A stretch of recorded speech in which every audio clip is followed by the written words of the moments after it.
Good morning and welcome everyone to the 17th Career Partners E-Squared Finals.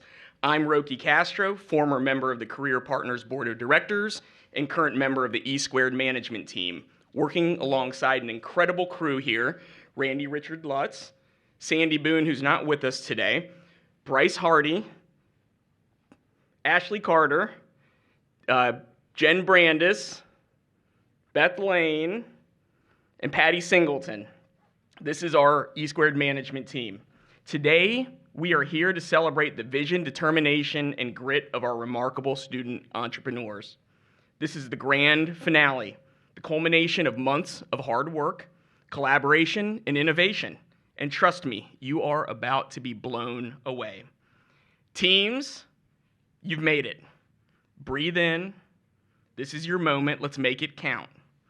We will be hearing from 6 fantastic teams who've been building their business ideas since January, all in preparation for today's big pitch to our panel of seasoned venture capitalists.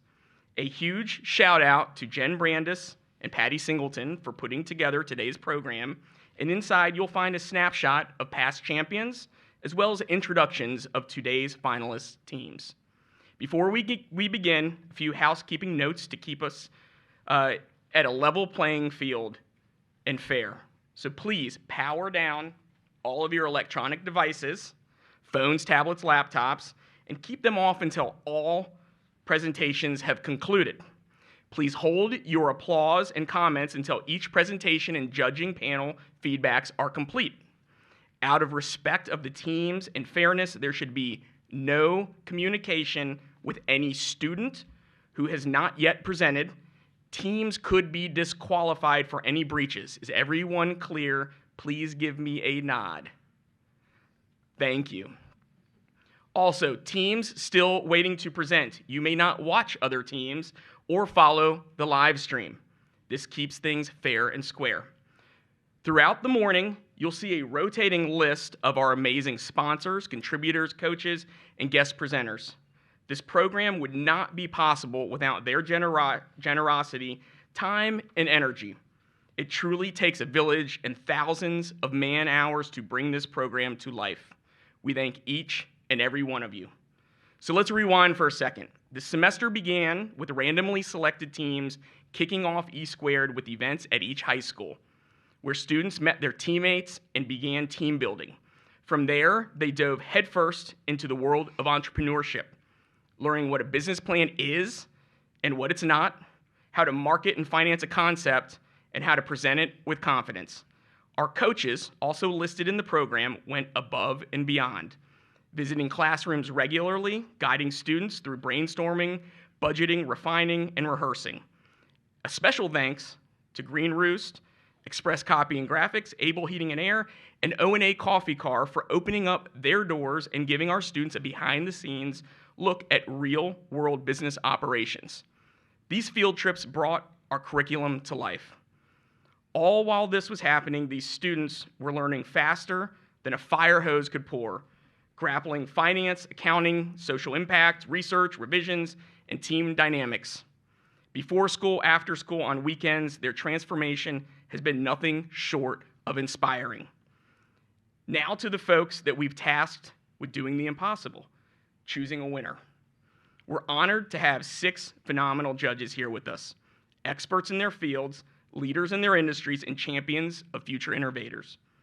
You'll find their bios in the program, and trust me, we'd need all morning to do justice to their resumes.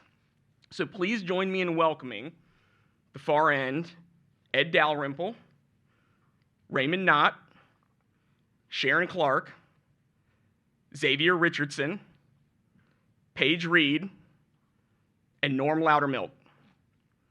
Judges, thank you for being here.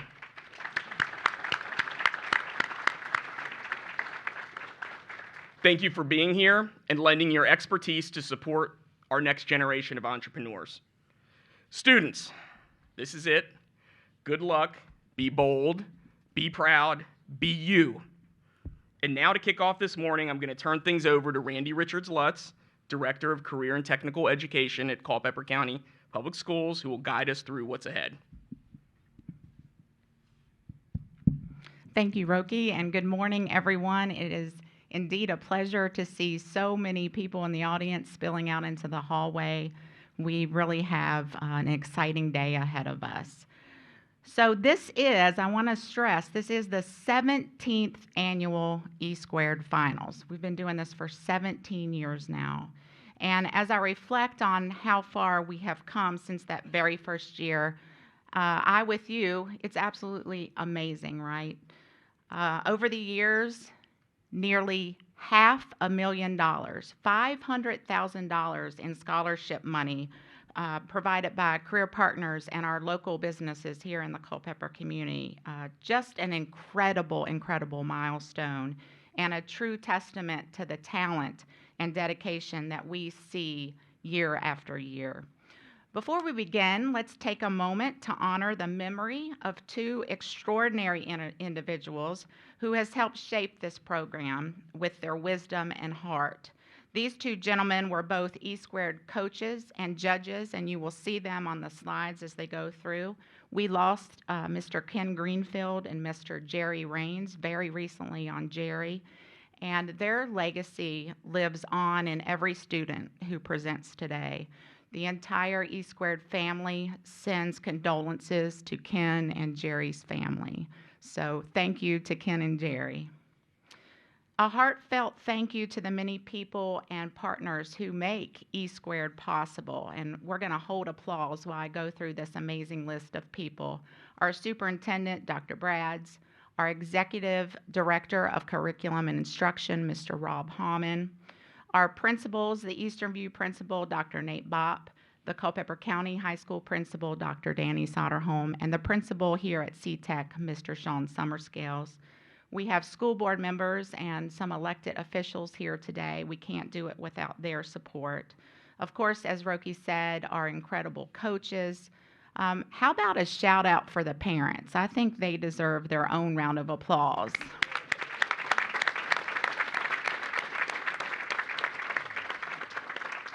Parents and family members, day after day, especially here towards the finals, they are staying up late nights reading business plans, and I see some parents nodding their heads.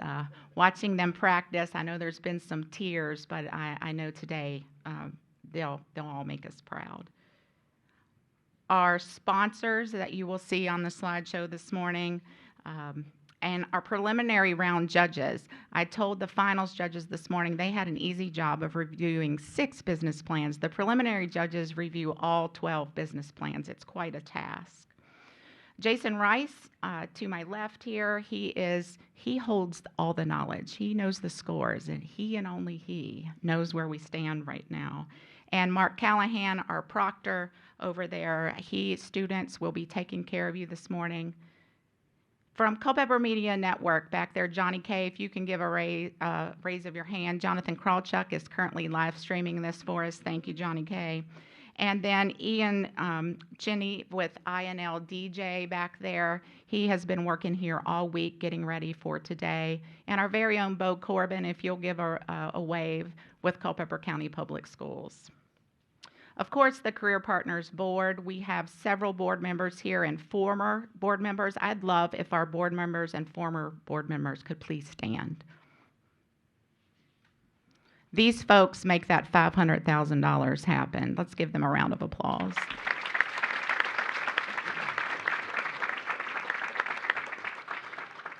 Roki mentioned that Ashley and Bryce have been shadowing Roki and Sandy this year. The folks that started this 17 years ago are in the audience, Mr. Mike Dale and Chuck Jury, and also who came after them. I hope Gary Lee's watching online, but Karen Carroll is here. If they could please stand, we want to, and George Dasher too. If you all could please stand, we'd love to give you a round of applause.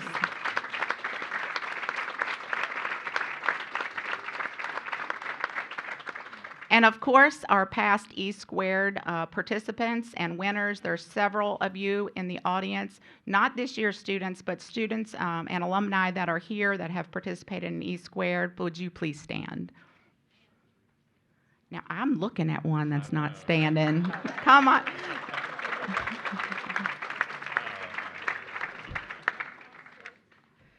So thank you all for your unwavering support. Now let's recognize the amazing students competing today. We have 12 impressive teams that represented us from Culpeper and Eastern View in the prelims, and we're going to hold our applause, but I would like the teams to stand. We're going to start with Purist. They are coached by Josh Headley and Jake Fleming. Next, we have the Pretty Parlor, coached by Sarah Bywaters Baldwin and Karen Carroll, if you'll stand. They're back. Guard In, coached by Winona Pritz and David Chang. Finalist, Digi Capsule, coached by Josh and Jack.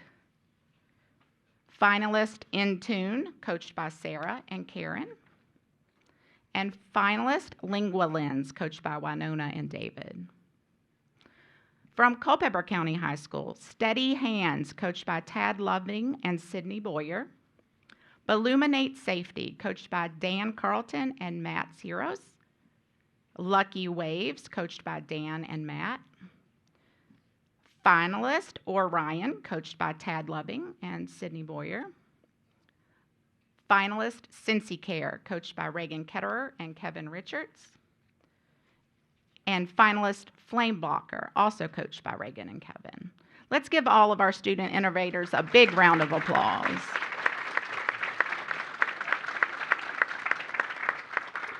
So here's how today will work.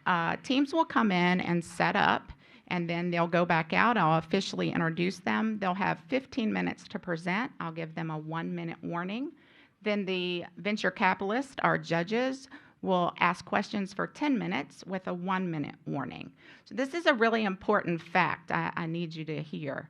60% of the score has already been completed. The written plan, their business plan that they submit to the judges, that's 60% of the score, and the oral presentation that you see today is 40% of the score. Again, to maintain fairness, only the presenting team may remain in the room, and all students, you cannot watch the live stream. Just imagine if someone else was watching you. Please, let's keep it fair. And finally, a friendly reminder again to silence all of your phones. So now the exciting part, we're going to draw the presentation order. I'm going to mix them up, and we will see who's going first. Going first is Orion. Going second, Lingua Lens. Going third, Digi Capsule. Next is Cincy Care.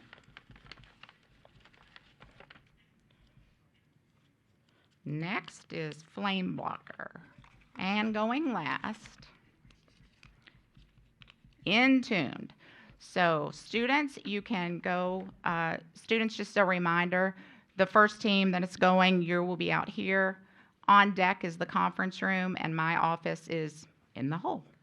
All right, we're gonna get going. Thank you again. We'll be back with you in a second.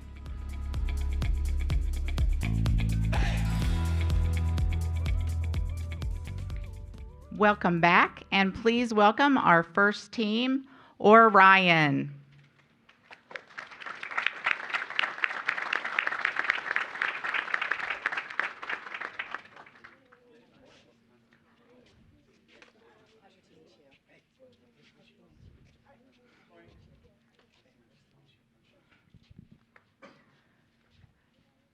You will have 15 minutes to present. I'll give you a 1-minute warning if needed, and you may begin when ready. Thank you. We are Orion. Helping kids reach for the stars. My name is Brian Balderrama. I'm the Chief Executive Officer, and now it's time to meet our team. My name is Sean Rooney. I'm the Chief Financial Officer as well as the Chief Marketing Officer. And I'm Allison Ramos. I'm the Chief Operator Officer.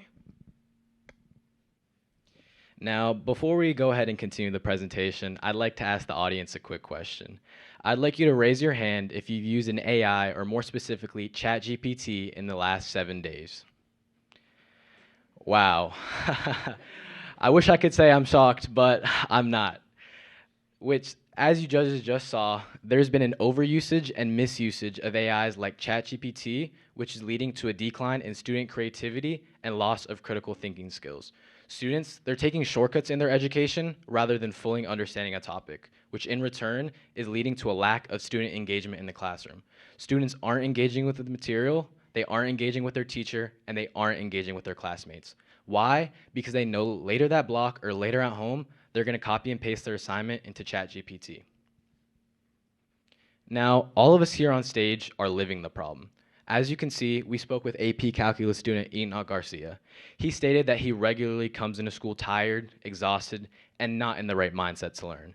And I can absolutely attest to that, because I was on FaceTime with him along with every other AP Calculus student trying to get an extra practice for the exam the next day.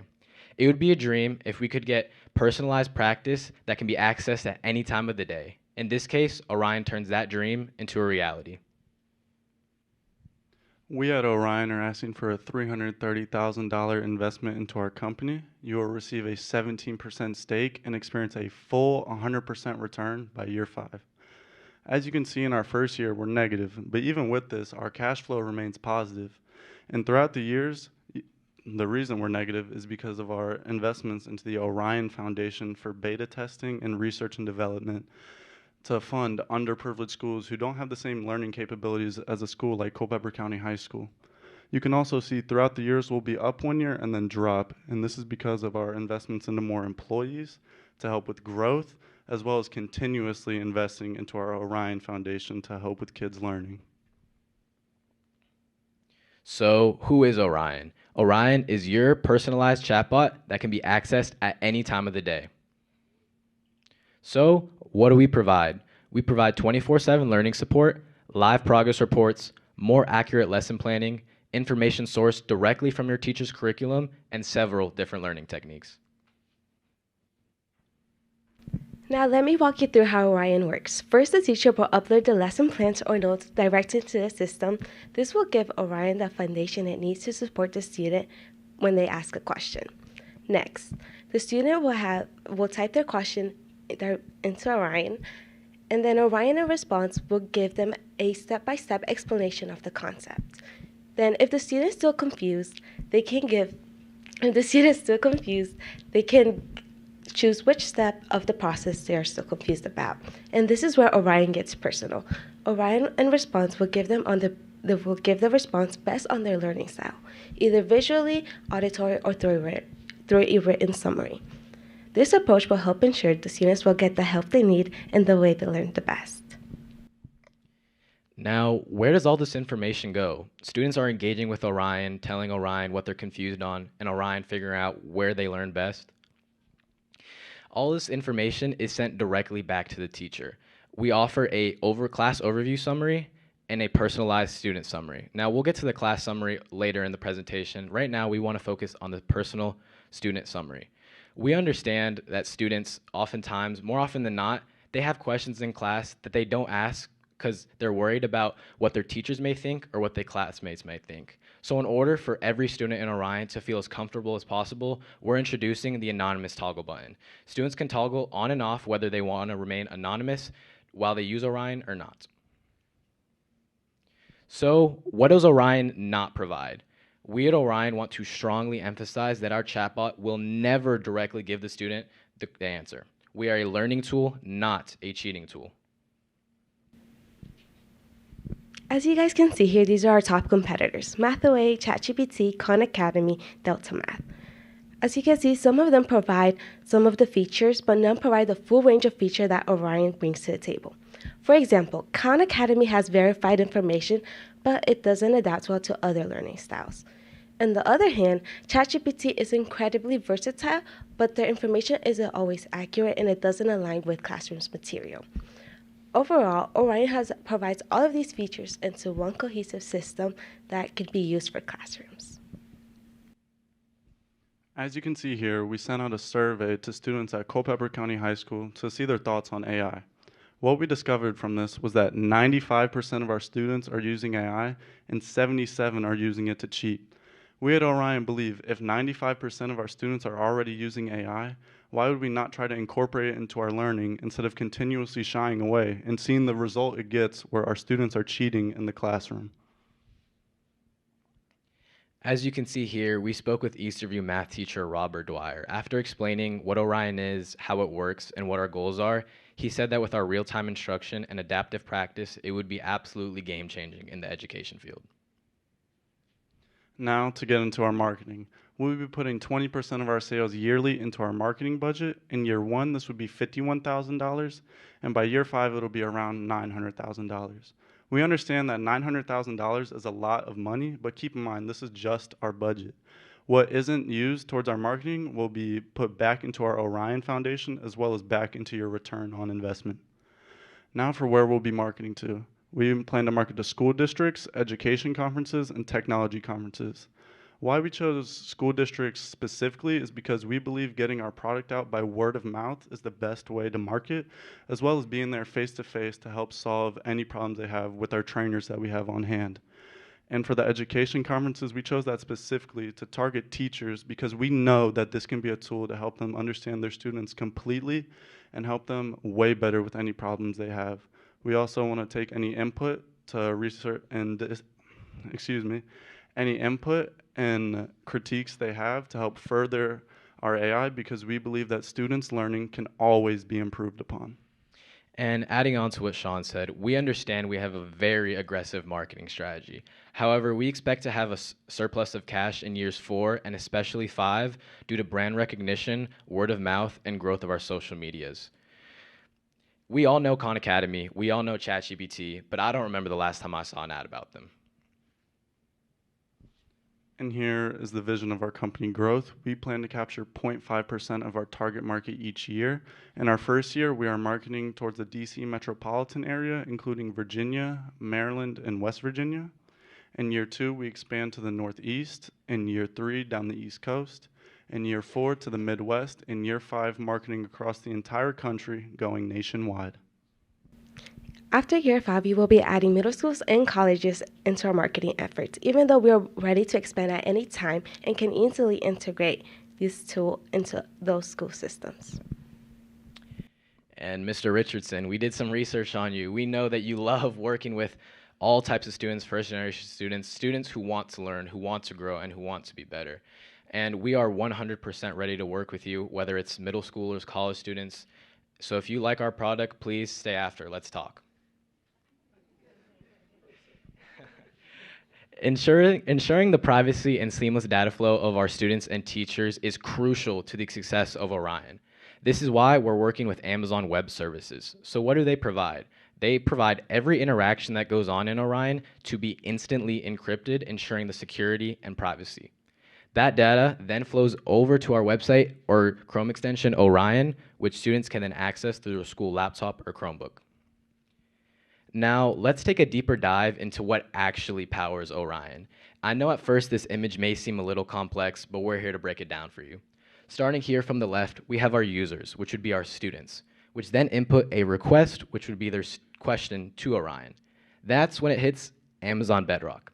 Amazon Bedrock then digs into our AI of choice, which in our case, we purchased a license to OpenAI.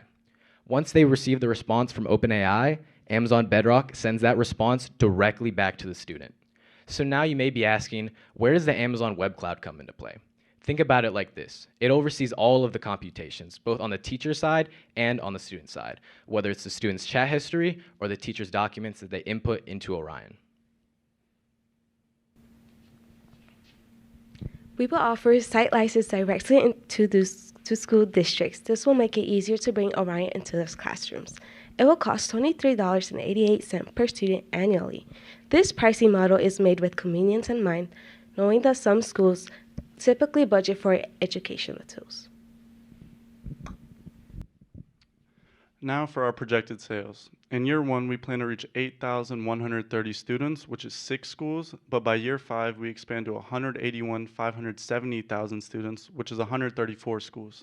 How we got our cost of sales is we multiplied our estimated number of students reached by 21 cents, since that is how much it costs to hold them on our Amazon web server. And then throughout the years, in year 1, we have a gross profit of $192,000, but by year 5, we grow exponentially to $4.3 million.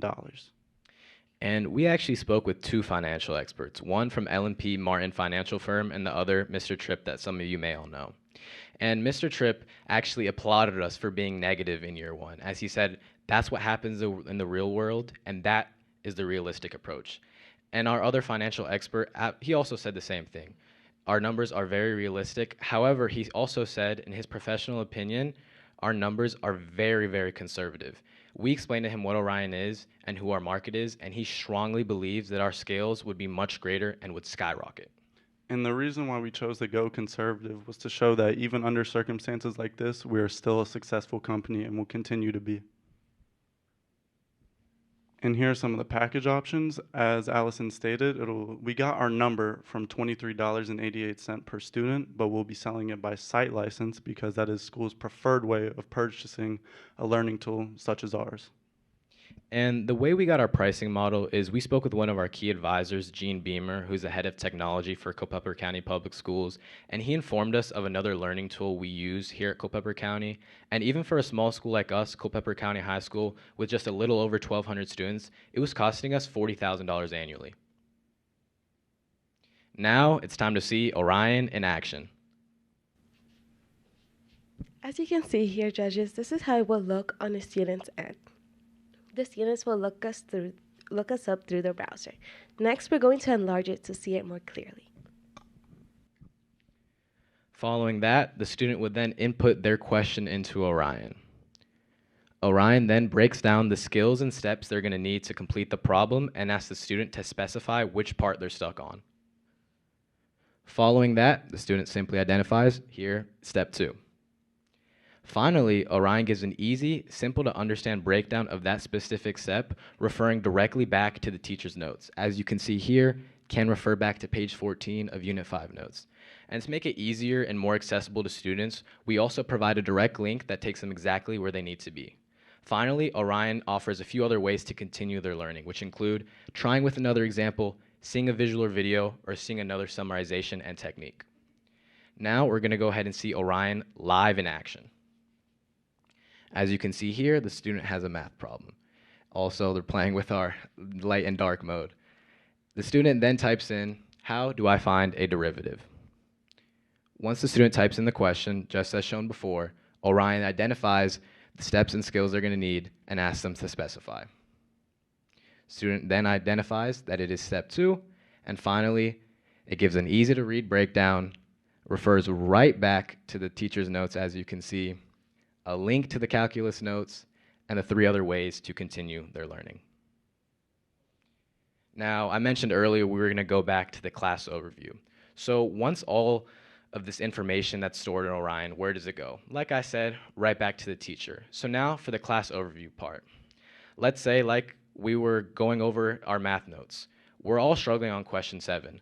I'm not going to be surprised if when the teacher opens up her laptop, she sees we're all struggling on number 7. We come into class at 7:45. Our warm-up, guess what? It's number 7. And we want to make this as easy as possible for students through our class overview analysis. So teachers You can have see, 1 minute. So teachers can see exactly what's going on in their classroom. As you can see, we have creating lessons plans, creating a multiple choice quiz, or creating an exit or warm-up ticket.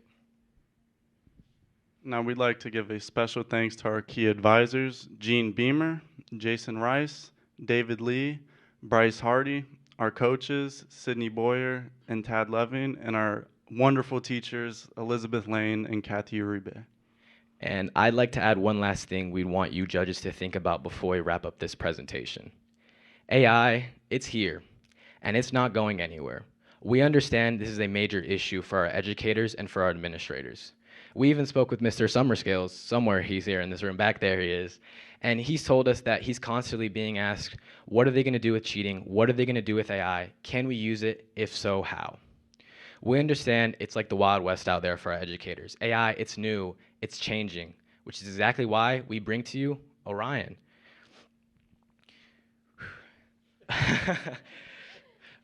No matter how this competition ends, I'm 100% certain that in the coming years, if not months, someone else with the resources that we're asking for is going to create a carbon copy of Orion. Because it'll only take a matter of time until someone else realizes that Orion has the ability to change the lives of students and teachers in the United States and eventually all over the world. So with that, I'd like to wrap up our presentation. Thank you. We are now open for questions. Thank you. Mr. Dalrymple, if you'll begin, sir. Okay. My mic on, Jason? Yep. I'm curious if you put your plan into Chat GPT. Yeah. Oh, of course, just like every other team, we used several different mechanisms to make sure our plan is as precise as possible. However, we also did speak with our English professors to make sure all the grammar is correct. But to answer your question, yes, along with every other team. Okay. I did too. And it told me, it says, in the very last sentence, it says, our mission is to help students succeed, not by doing work for them, but by teaching them how to think, question, and grow. So I would say you did a good job. Absolutely. We appreciate the feedback. So I'm one of those that did not raise their hand that has used AI in the last 7 days. I think I was one of 3. So the question I have is more around some of the cost associated with your work. So the notes I sort of had here, I know you're working with AWS Web Services. I know you're also notated about connectivity to OpenAI. Okay, as a neophyte in the world of AI, I did not see those costs associated with those services embedded into your financial side. So where are they, and what are those costs associated with connecting to those services and using their platforms? Could you reiterate that one more time? Just For the utilization and connectivity to OpenAI and through Amazon Web Services, I did not see the cost structure of that as part of your presentation. So I wanted to better understand the cost associated with that. Yes, sir. For the OpenAI license, we purchased that for $10,000, and I believe that's in our startup for... I can continue this. I got it. So after the license, we understand there's still costs that continue as users use our program. So our price, I believe it was 21 or 23 cents per student. That's an estimated usage per student taking in these costs of OpenAI. Okay, so you've embedded them into as your net revenue number, or are you doing it as a separate line item? Yes, it's part of our number. We have our estimated usages per student. Okay, thank you. Yes, no problem.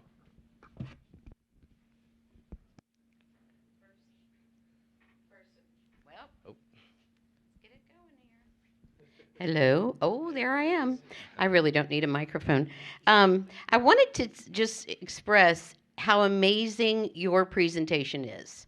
The fact that you all can get up there in front of all of us and speak as well as you did is just incredible to me. I really appreciate the professionalism that you brought to us, and there's no way I could do that. So I was the number 2 person of the not raising your hand with AI.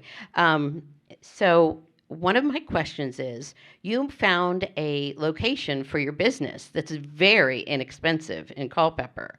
Can you let me know a little bit more about the location that you're going to rent for such a small amount?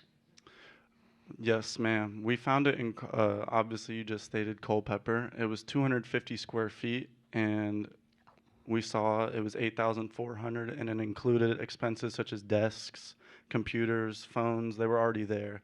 So we didn't have to put as much into our financials for that. We obviously still put some aside because not everything's going to go perfect, but it was including most of what we needed in that space. Excellent answer. The 250 square feet totally answers my question. And I also wanted to say the name of your company is very impressive to me. I did look up the definition of it, and it's very appropriate for what you all are doing. Thank you so much. Thank you, ma'am. Very impressive. But as an investor, I'm always concerned about low barriers to entry that may enable someone to enter the particular area that you're addressing. And you alluded to it, Brian, at the end, that if you don't, when someone else is going to do this, how do you assure us as investors that you will be able to protect your stake in an industry that may be easy to duplicate by simply using ChatGPT to see. how to Absolutely. grade I it. totally understand your concern, which is exactly why we have an intellectual patent and also another reason why we have such an aggressive marketing strategy. We know that this idea is great, and we know it's only a matter of time until someone else hops on board, which is exactly why we want to push Orion out to as many people as possible as fast as possible. I have two questions. Page 19, you discuss cost control and helping schools manage their usage, and that you will send notifications when they reach 50, 75%, and other key milestones. My question's coming. Once a school reaches 100% of its allocated usage, you provide a 1-week grace period before further action is taken. I see this as a red flag for government procurement. What action is taken, and what is the grace period for curing? Sorry, could you reiterate the last portion of your question? You state that there will be 1-week period before further action is taken when a school system that is your contract reaches its 100% capacity for student usage. What action will be taken at the end of the 1-week grace period? And once that action is delivered, what is the cure period for the school system? Absolutely. I understand your concern. And well, first off, in our estimated usage, we planned ahead for a lot of usage. So the chance that a school will go over is extremely, extremely low, which will allow that 1-week grace period to cover that. However, if that were to happen, there are several other AI models that are free to use that are not as powerful as OpenAI, which then they would then receive so that Orion would still be usable, however, not to its fullest potential. Thank you. My second question, identified competitors, do they have any contracts in school systems that you know to date? Khan Academy, no. ChatGPT, definitely not. Mathway, definitely not. Thank you. No problem. I'm aware that your teachers and coaches warned you about me. They did. You'll Trust me, they did. happens every year. You'll be happy. First of all, this idea was so refreshing. A project that drives the ethical use of AI in its formative years as we integrate AI into our personal lives, really important. And I loved the idea. I had questions about training initially because you know that an AI model is only as good as the data that you feed it for training. But I understood in your technical diagram much better today about how you're going to do that. So I don't have any technical questions. You can be happy about that. I did have one question, though, about the sort of bidirectional use of this tool. Have you thought about when the teacher in the morning looks at the information about the questions the students were asking, have you thought about the AI helping the teacher? Like, well, these students just aren't getting the concept of integration. How do I teach them this, this topic in calculus better? And having the tool help the teacher as well as helping the students. Yes, absolutely. Like we said earlier, it's a teacher-student application. It is very, very helpful to students and teachers. So like you said, the AI will be able to help the teacher. As in our previous slides, the teacher can obviously view the information on what the class is struggling and hand make a quiz, because some teachers prefer it like that. However, if they want more guidance, they can use Orion to generate these quizzes, generate these exit tickets that are tailored to exactly what the students are struggling with. Great. Thank you very much. No problem. We have a minute and a half, so go ahead. Do parents have access? We're kind of skipping the third audience in this triangle here. These are all minors at a high school audience level. So where are the parents' access? It's a great question. And parents will be able to have access only if the teacher allows it, and it would be a preview mode. So it would be similar to what the teacher views. It won't be as in-depth, obviously, but it will report they will be able to see their students' progress if they're struggling extremely or not. Thank you. No problem. We have time for one or two more questions. One of the things that I've noticed in my work with young people is sometimes the material that is produced online and distributed to students, sometimes there are human errors there. How do you ensure that that's minimized, and is there a process by which someone who identifies an error can bring it to your attention for correction? So are you asking, so what are our thoughts on possible information errors that the teacher may add? Yes, because it's human error, and I've seen that occur a lot during COVID, where materials that were distributed had errors. Yes, absolutely. So with our teachers inputting their documents and lesson plans, we understand sometimes there may be an error or they may want to change something. So like our AI, we'll assist them as much as they can. However, at the end of the day, a teacher is a teacher. No one is ever going to replace a teacher. So the teacher will be able to add edits to what they want Orion to say when a student has a question or problem with one of the information. That is time. Thank you and congratulations. Thank you. Thank you.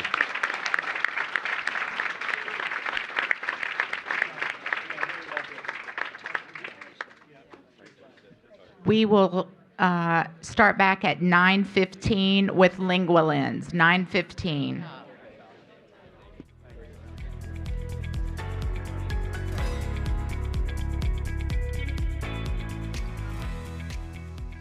Ladies and gentlemen, please welcome LinguaLens.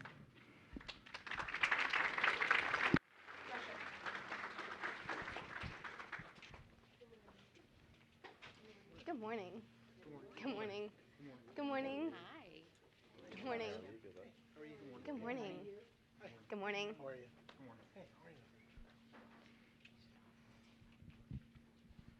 Good morning. You have 15 minutes to present with a 1-minute warning if needed, and you may begin when ready. Investors, have you ever struggled to communicate with someone speaking a different language? Imagine traveling to a foreign country, needing directions and facing only confusion. Language barriers are everywhere, until now. We are LinguaLens. I'm Sedona, the CEO. I'm Darius, the CFO. And I'm Ivy, the CMO.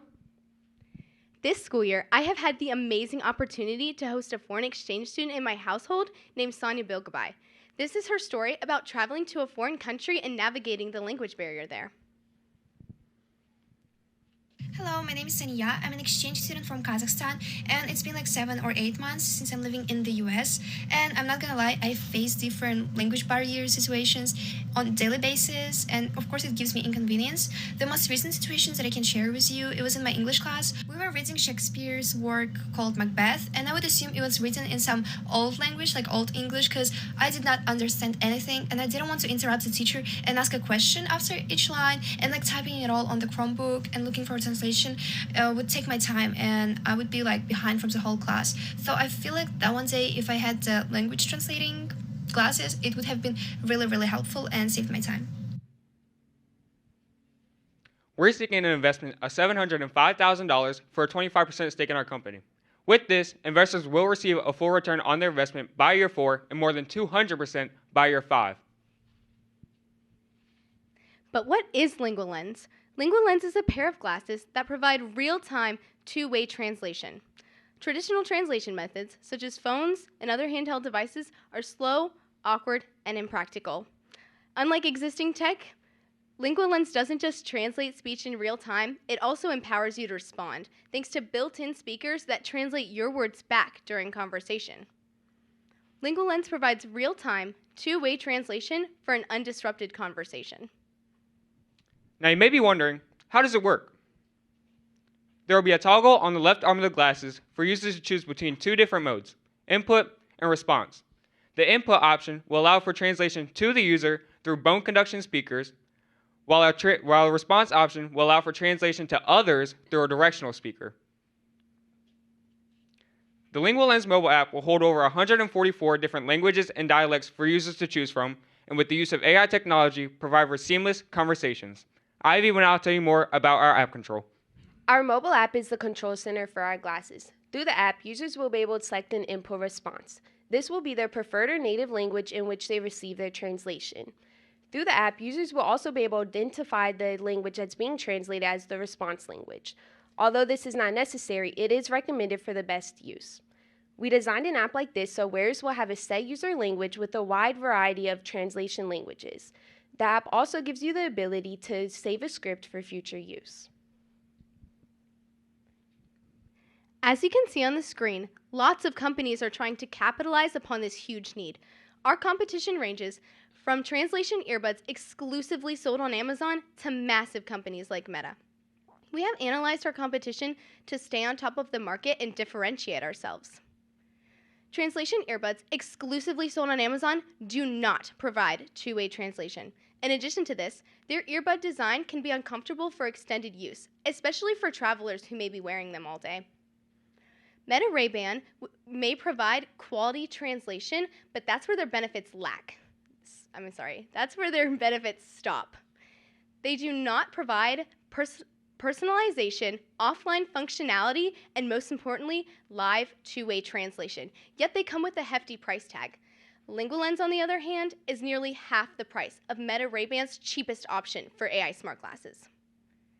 Google Translate may seem like the easy fix, but in practice, it's slow, awkward, and impractical for real-world conversations. Users have to manually switch between language preferences, making fluid dialogue impossible. This is where LinguaLens changes the game.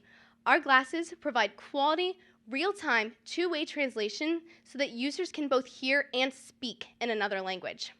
During early product design phases, we decided to make our product a pair of glasses, ensuring comfort for our users during long-term extended wear. In addition to this, our glasses leave out unnecessary features that drive up our competitors' prices. In the market, LinguaLens is the best option for travelers needing an inexpensive translation device. LinguaLens isn't just a tool, it's the key to meaningful connections, genuine conversation, and seamless travel. Our team has done extensive research to discover the best market. Our target market will be millennials and Gen Z. As Kantar research shows, younger generations are much more likely to travel multiple times outside their country in a year.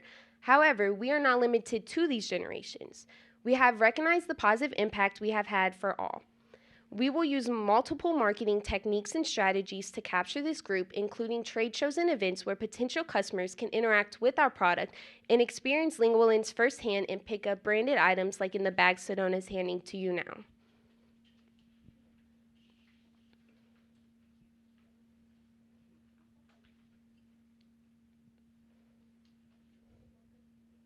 Beyond trade shows, we'll also be utilizing pop retail displays in international airports and, most importantly, social media.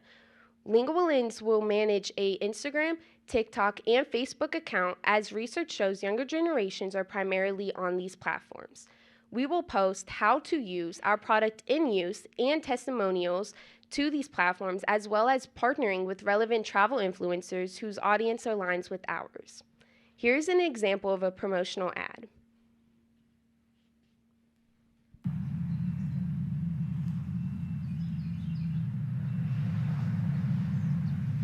I'm traveling from the U.S. Do you know any good place to get a drink around here? The microphone picks up users' questions, and the conversation is sent to the app for translation. Our directional speaker will then broadcast that translation. Hey, ich bin aus den USA zu Besuch. Kennst du gute Orte, an denen man etwas trinken kann? Use the toggle feature to switch between input and output mode.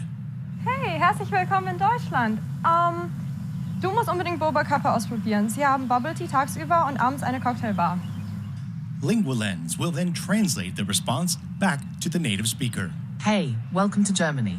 You have to try Boba Kappa. They have bubbly tea during the day and a cocktail bar at night. The optional script feature will allow the app users to save conversations for later referencing. Okay, that sounds amazing. Do you want to come? Gerne. Breaking language barriers, one conversation at a time. Traveling is expensive. Translation isn't, thanks to LinguaLens. We will have two methods of distribution, with our primary one being through online orders. Through our website, users will be able to customize their glasses' size, color, and prescription option. Our non-prescription lenses will be priced at $185, which will include blue light blocking as well as transition lenses. Our prescription options will be priced at $235. Our second method of distribution will be by retailing to international airport outlets for a wholesale price of $155. With this, we will have an MSRP of $210, which will allow for a 35% profit margin for the retailers, as well as be within the 10 to 15% that airports typically mark up their prices on products. According to Kent State Research, the East Coast is home to the most international travelers in the United States. It is because of this that we decided to start our production in the northeastern region of the United States, with our warehouse being in Pennsylvania. This will also be a great point of distribution, seeing that Pennsylvania is one of the biggest manufacturing states in the U.S. and will allow us access to our secondary target market of business and corporate employees and educators. Our warehouse will hold office space for our 3 executives, as well as shipping and production space. Production for LinguaLens will start in the new year of 2026. On average, we will order and restock parts every 3 months to ensure adequate supplies without unnecessary surpluses. Our manufacturing labor unit, which consists of 12 total machines and 6 workers, will create our glasses frames. Completed frames are then stored in the storage unit waiting for an order to be placed. When an order is placed, any prescription lenses needed will be ordered by our CMO. Lenses can be inserted into glasses through heat insertion, a technique commonly used to insert glass lenses into plastic frames. Our warehouse will have a shipping section where completed glasses are packaged, stored, and shipped directly to customers through USPS. In front of you, we have mock examples of what our packaging will look like.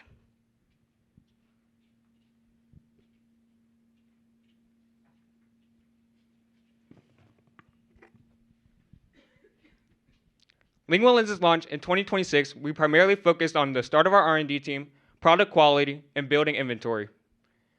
In 2028 is when we plan on ramping up our R&D process, with our team improving product features based on user feedback and changes in industry and technology in order for us to stay competitive within our market. Future goals of LinguaLens will be to include a teleprompter and camera within the glasses, as well as simultaneous translations, which will eliminate the need for a toggle.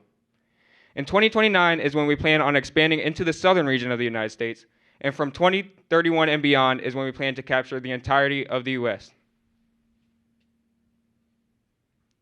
With a population of about 58 million people, the northeastern region holds about 115,000 people within our target market. Of this, we can reasonably expect to capture over 47,000 people over the course of 5 years just within this region alone. And when we expand in years 4 and 5, we can plan to see our sales more than double. See for yourself the customer testimonials we have received during this process. An anonymous survey respondent says, I like to travel internationally 1 to 2 times a year. These will be a great investment. I went to Paris a few weeks ago, and the language barrier was difficult. And a local teacher in our community who experiences language barriers in the classroom every day. I need a pair of these glasses now. I have 9 Spanish-speaking students in my public speaking class, and we spend most of the class on Google Translate. Do not miss how she has Google Translate at her fingertips and yet exclaims that she needs our product for connection with her students.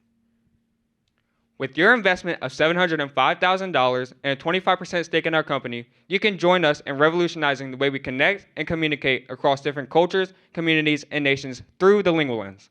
Travel is expensive, translation shouldn't be.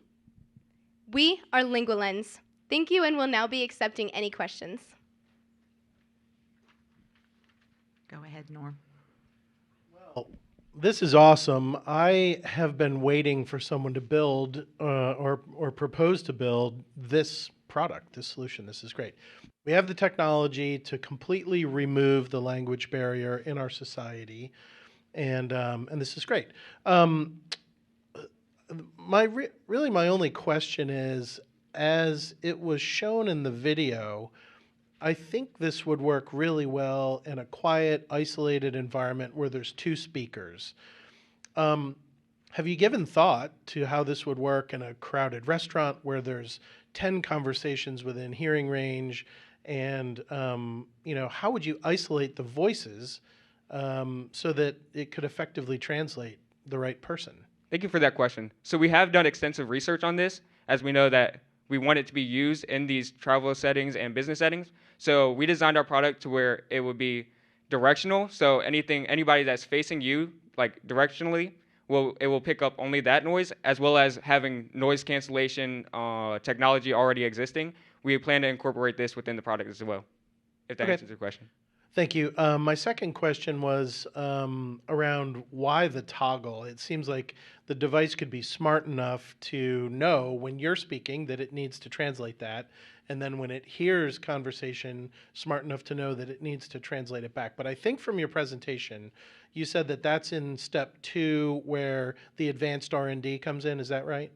Right. So as for now, the toggle feature is needed for it to save battery, because without the toggle, it would constantly be listening to others. So with the use of the toggle, it'll have a switch on it where you can turn it off and on. And with, as you said before, with R&D, we plan on incorporating simultaneous translations, which will eliminate the need for that. With the technology that you've chosen, have you done calculations on battery life and things like that? Right. So our battery life within the glasses themselves will be around 10 hours. It will be like your typical AirPods. And then it'll have the case as seen right here. There will be a case for it, which will also be portable charging, just like AirPod cases would be. So it'll have a battery life of about 10 hours out of the case, and then you can put it in the case to charge.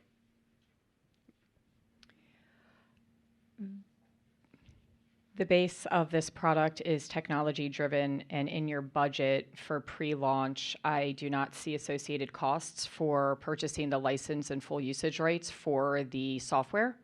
Where is that addressed, and what are those costs?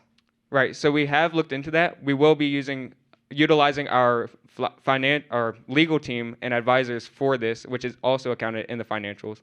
And we plan on having an LLC and all the patents needed for the product itself. Okay, because you did mention that in the plan where you were going to pursue patent, but there's no budget to cover that timeline nor that cost, and that's okay. One additional question: when it comes to manufacturing, utility costs at $2 per square feet in Jeanette, Pennsylvania, I encourage you to relook at those numbers, simply because I find that unbelievable for $2 for covering all utility costs at that square footage size. And then lastly, your pre-launch advertising costs at $9,000 and change. Is that to develop your website? I'm sorry, can you repeat the question, please? Pre-launch costs at $9,000 for advertising. Is that to develop your website, which is going to be your primary source of sales? So for those, that would be for the marketing team themselves. So they'll be able to use it for travel shows and all their needed marketing strategies. Okay. It just seems as though there are some costs that are a little bit under projected. Thank you. Very good presentation. And you've mentioned other uses of this other than travel, and certainly I can see where it could be used in many different places and environments. But did you mention anything about the social impact and your philanthropic interest in doing something for the good of society? Yeah, I can answer that question. Thank you. So we do not have a traditional form of giving back to the community, but our mission as a company is to eliminate language barriers, which would be our good service. We are not giving money, but we are creating a product that we are advancing to eliminate all forms of language barriers, and that it goes beyond languages. That's for the mute and the deaf and people that we struggle to communicate with now, and we are planning on incorporating different parts of technology so that we can overcome all forms of language barriers. Thank you. Yeah, you're welcome. Thank you for that question. Hi, I just wanted to say what a great job you guys did. Your presentation was excellent. I'm so impressed with your marketing materials, your ability to put your name on things. Your logo is just over the top. I do see who worked with you on that, and he's always over the top. So I appreciate the fact that you guys have it everywhere. It's in our face, and there's color to it, which is really impressive. I'm struggling a little bit with your all salaries. So your first year, which you mentioned in your presentation, was a lot of R&D and development, and you guys are making a lot of money for the first year of your work. And I couldn't get the numbers to add up because of the 6 additional people that are going to be on board. Can you just touch a little bit about the salaries for the first year? Right. So for the salaries in the first year, we plan on having 60,000 per group member, and that's also accounted for in the startup cost. So the first 3 months will be of the salaries will be in the startup cost. So the rest is in the first year actual. I believe it will be profit and loss, and with that we plan on getting 65,000 in the second year, and then we'll exponentially increase it to 5% until years 4 and 5, where years 4 and 5, I believe, are 90,000 per group member, and then 100,000 per group member in year 5. Okay, because on your 5-year projected profit and loss, I just wanted to mention it says salaries for execs is 340,000. So I was just a little confused the way the wording is. So the salaries for executives also includes the 6 workers that we will have within that as well. Okay, I thought it just included the 3 of you.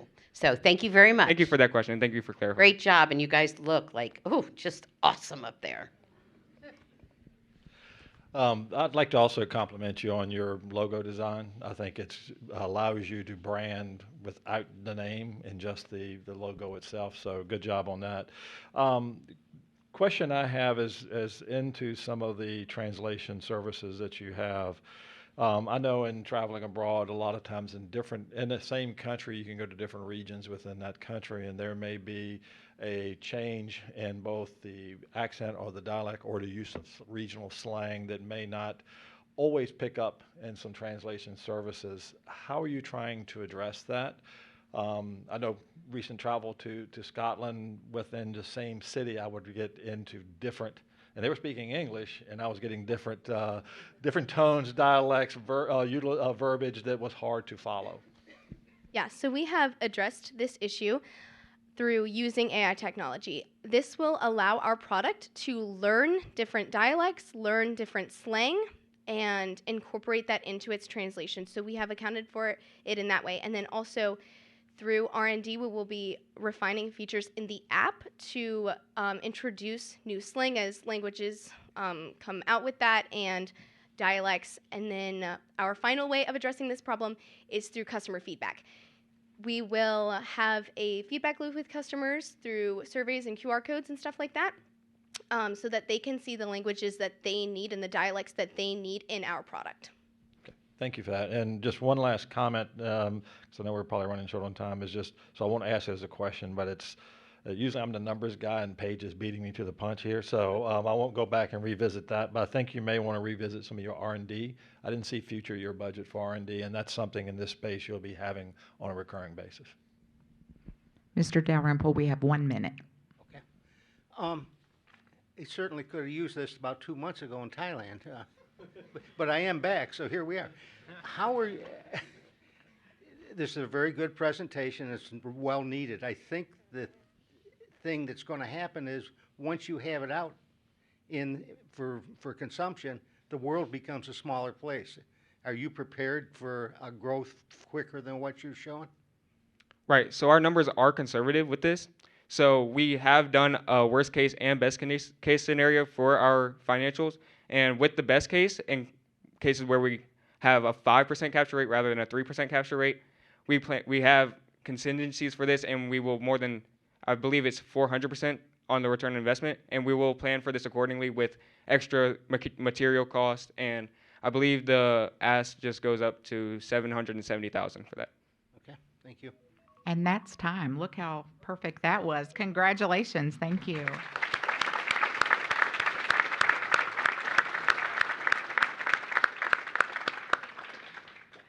You're good. All right, audience members, we will begin with DigiCapsule at 9:45.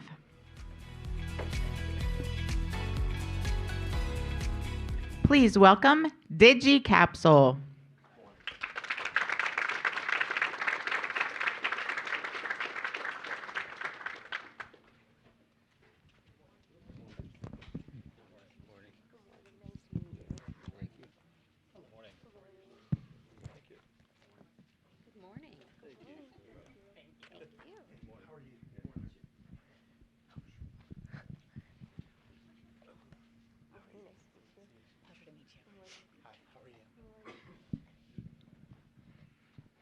Good morning, DigiCapsule, and welcome. You will have 15 minutes to present with a 1-minute warning. You may begin when ready.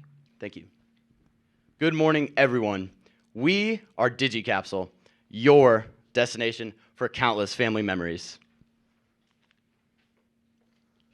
My name is Luke Jury, and I'm the CEO of DigiCapsule.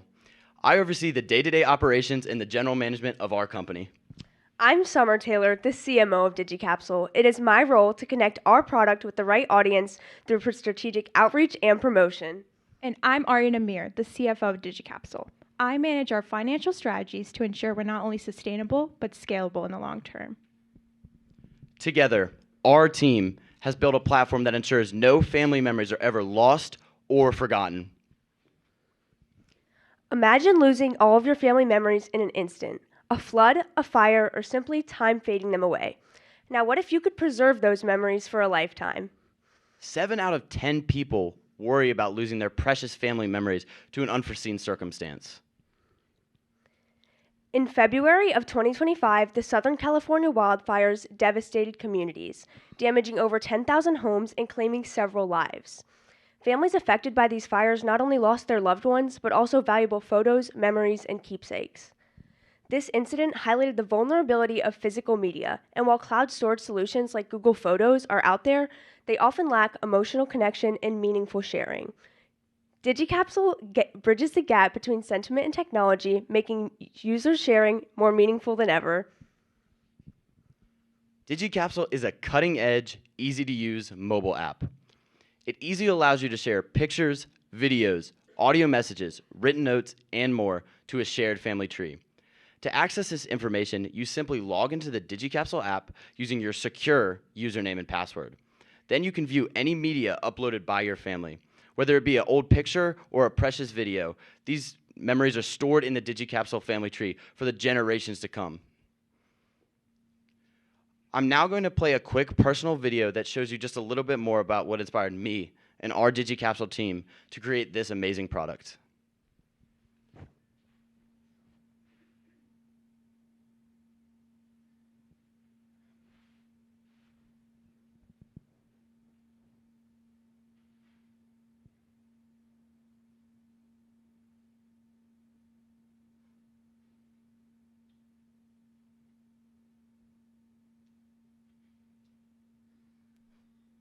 Happy birthday to you. We love you. Happy birthday. Happy birthday. Bye.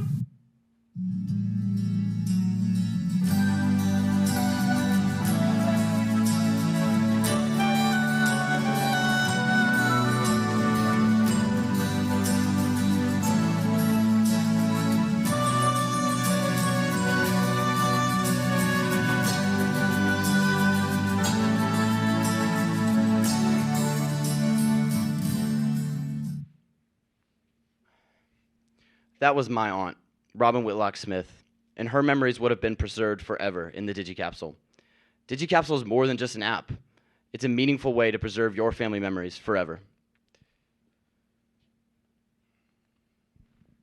Before developing DigiCapsule, we gathered reliable market research by conducting surveys, having conversations with business professionals, and studying research databases. During our research, we found that the digital preservation industry is growing at a more rapid pace than ever due to the use of social media and other cloud storage solutions. We are strategically positioned to capture a 3.5% market share. Also, during our research, we found that DigiCapsule has a target market of 19 to 39-year-olds with strong family values and flourishing social lives. We note that a majority of our target market is made of Gen Z and millennials due to their understanding and support of growing technologies.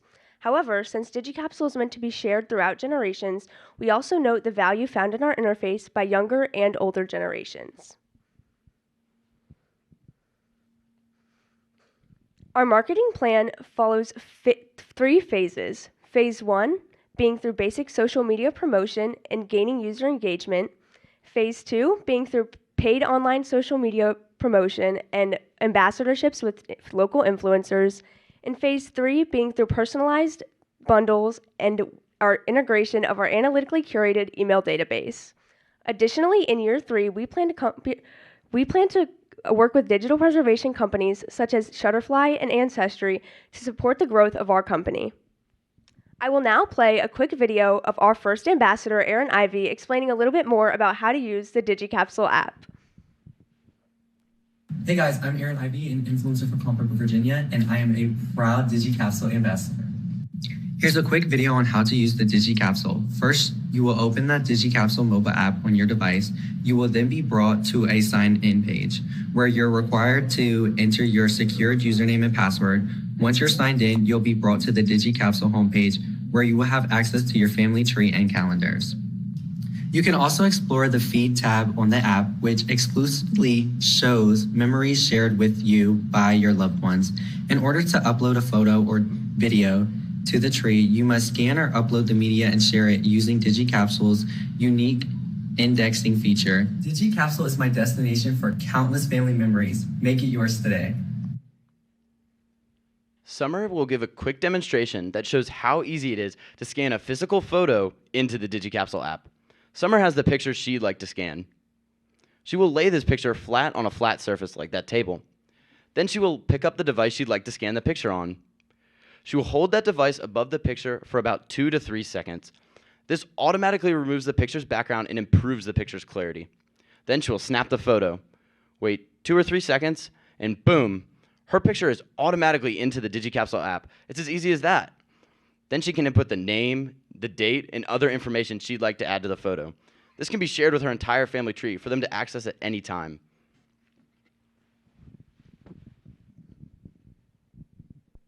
The graph behind me shows a list of DigiCapsule's main competitors. Our main competitor is Google Photos, and they focus on file storage similar to us, but they lack the sentiment that DigiCapsule offers. Another one of our main competitors is Ancestry.com, but they focus on genealogy, and that is not what DigiCapsule is focused on. We are focused on preserving your family memories for the generations to come. We are seeking a $250,000 investment in exchange for a 25% equity stake in our company. Investors can expect a 100% return on their investments by year 2029, which will be our 4th year of operations. We will use this money for our pre-opening 6-month salaries as well as launching DigiCapsule into a convenient and easy-to-use app. DigiCapsule operates using a dual subscription pricing structure to ensure strong, steady cash flow. This includes our basic subscription for $8 a month, allowing access to limited uploading features, 5 additional family members, and 75 gigabytes of storage. And our premium subscription for $12 a month, allowing access to all of DigiCapsule's features, 150 gigabytes of storage, and 15 additional family members.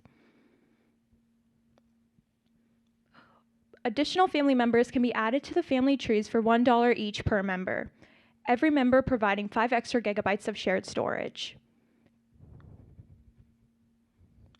By year 3 of our operations, we will also begin to sell physical products. These include our digital frames for $45 each, supplied through 365 Wholesale and Bell Plus Howell, as well as our custom scrapbooks for $70 each, supplied through Shutterfly. DigiCapsule has found the perfect office to operate out of. Located on 609 South Main Street in Culpeper, Virginia, the office comes with office furnishings and free Wi-Fi, so the only things we would need to purchase is a 3-line business phone. To develop the DigiCapsule app, we will use the easy-to-use app development software Thunkable, which will cost us about $1,300 annually. In addition to this, we will use the out-of-office app development software DigiTrends, which we made contact with, and they are going to support us through all our app development and updates. We will also have a US-based 24/7 customer service hotline. This will help customers with any questions or inquiries they can't find an easy answer to on our app. To make sure that all customers' data is safely secured, we will use the cloud storage system iDrive. This will cost us about 2 cents per gigabyte per year using their business model, and will make it secure and safe to store all of our customers' precious data. The graphs behind me depict DigiCapsule's projected net profit after taxes, as well as our 5-year revenue. As depicted above, DigiCapsule will not make any profit in year 1, but the years following, you'll see a steady increase in both profit and revenue. We are asking investors for $250,000 in exchange for 25% of DigiCapsule. We will use this money to launch, grow, and expand an app we believe can change the world. Invest today and change tomorrow with DigiCapsule. We invite you to become a part of this journey. Your help can change the future of digital preservation and family legacies forever. To symbolize the growth and change of family memories, we will pass out to each one of you judges a small tree. This tree not only symbolizes the growth and change of family memories, but also the growth and change of DigiCapsule. DigiCapsule is the product that's there for you when your family's at its highest moments, its lowest moments, and all those moments in between.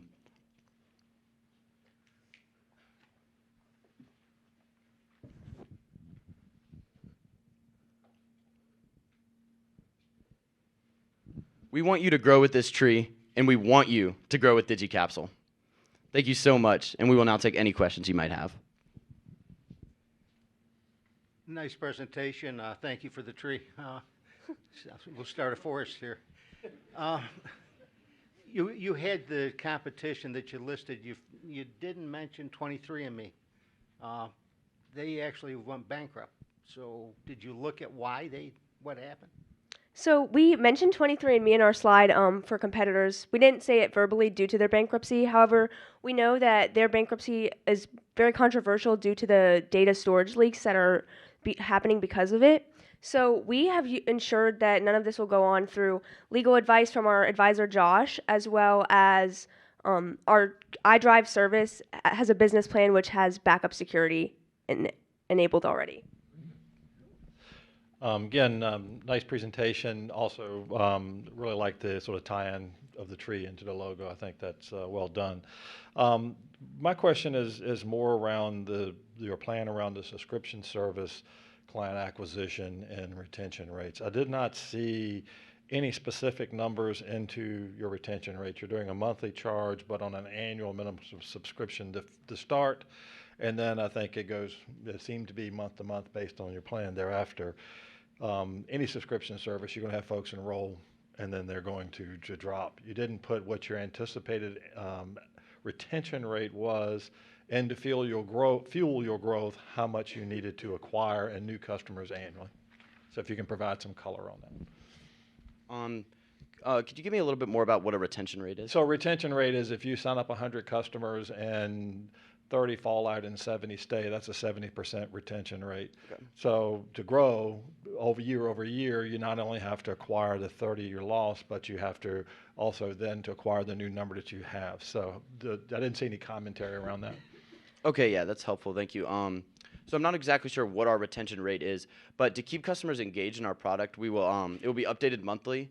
And they will have monthly notifications that will keep them coming back to the app. So if they are to cancel on a subscription, but they keep that app on their phone, they will be reminded of the app. And because this product is a shared family tree, so not only you will be using it, your whole family will be using it. There's that interactive aspect. So if your mom's using it, your sister's using it, your son's using it, that kind of gives you to want to come back and continue to use it. Because when someone else is using something, you want to be using it too. Okay.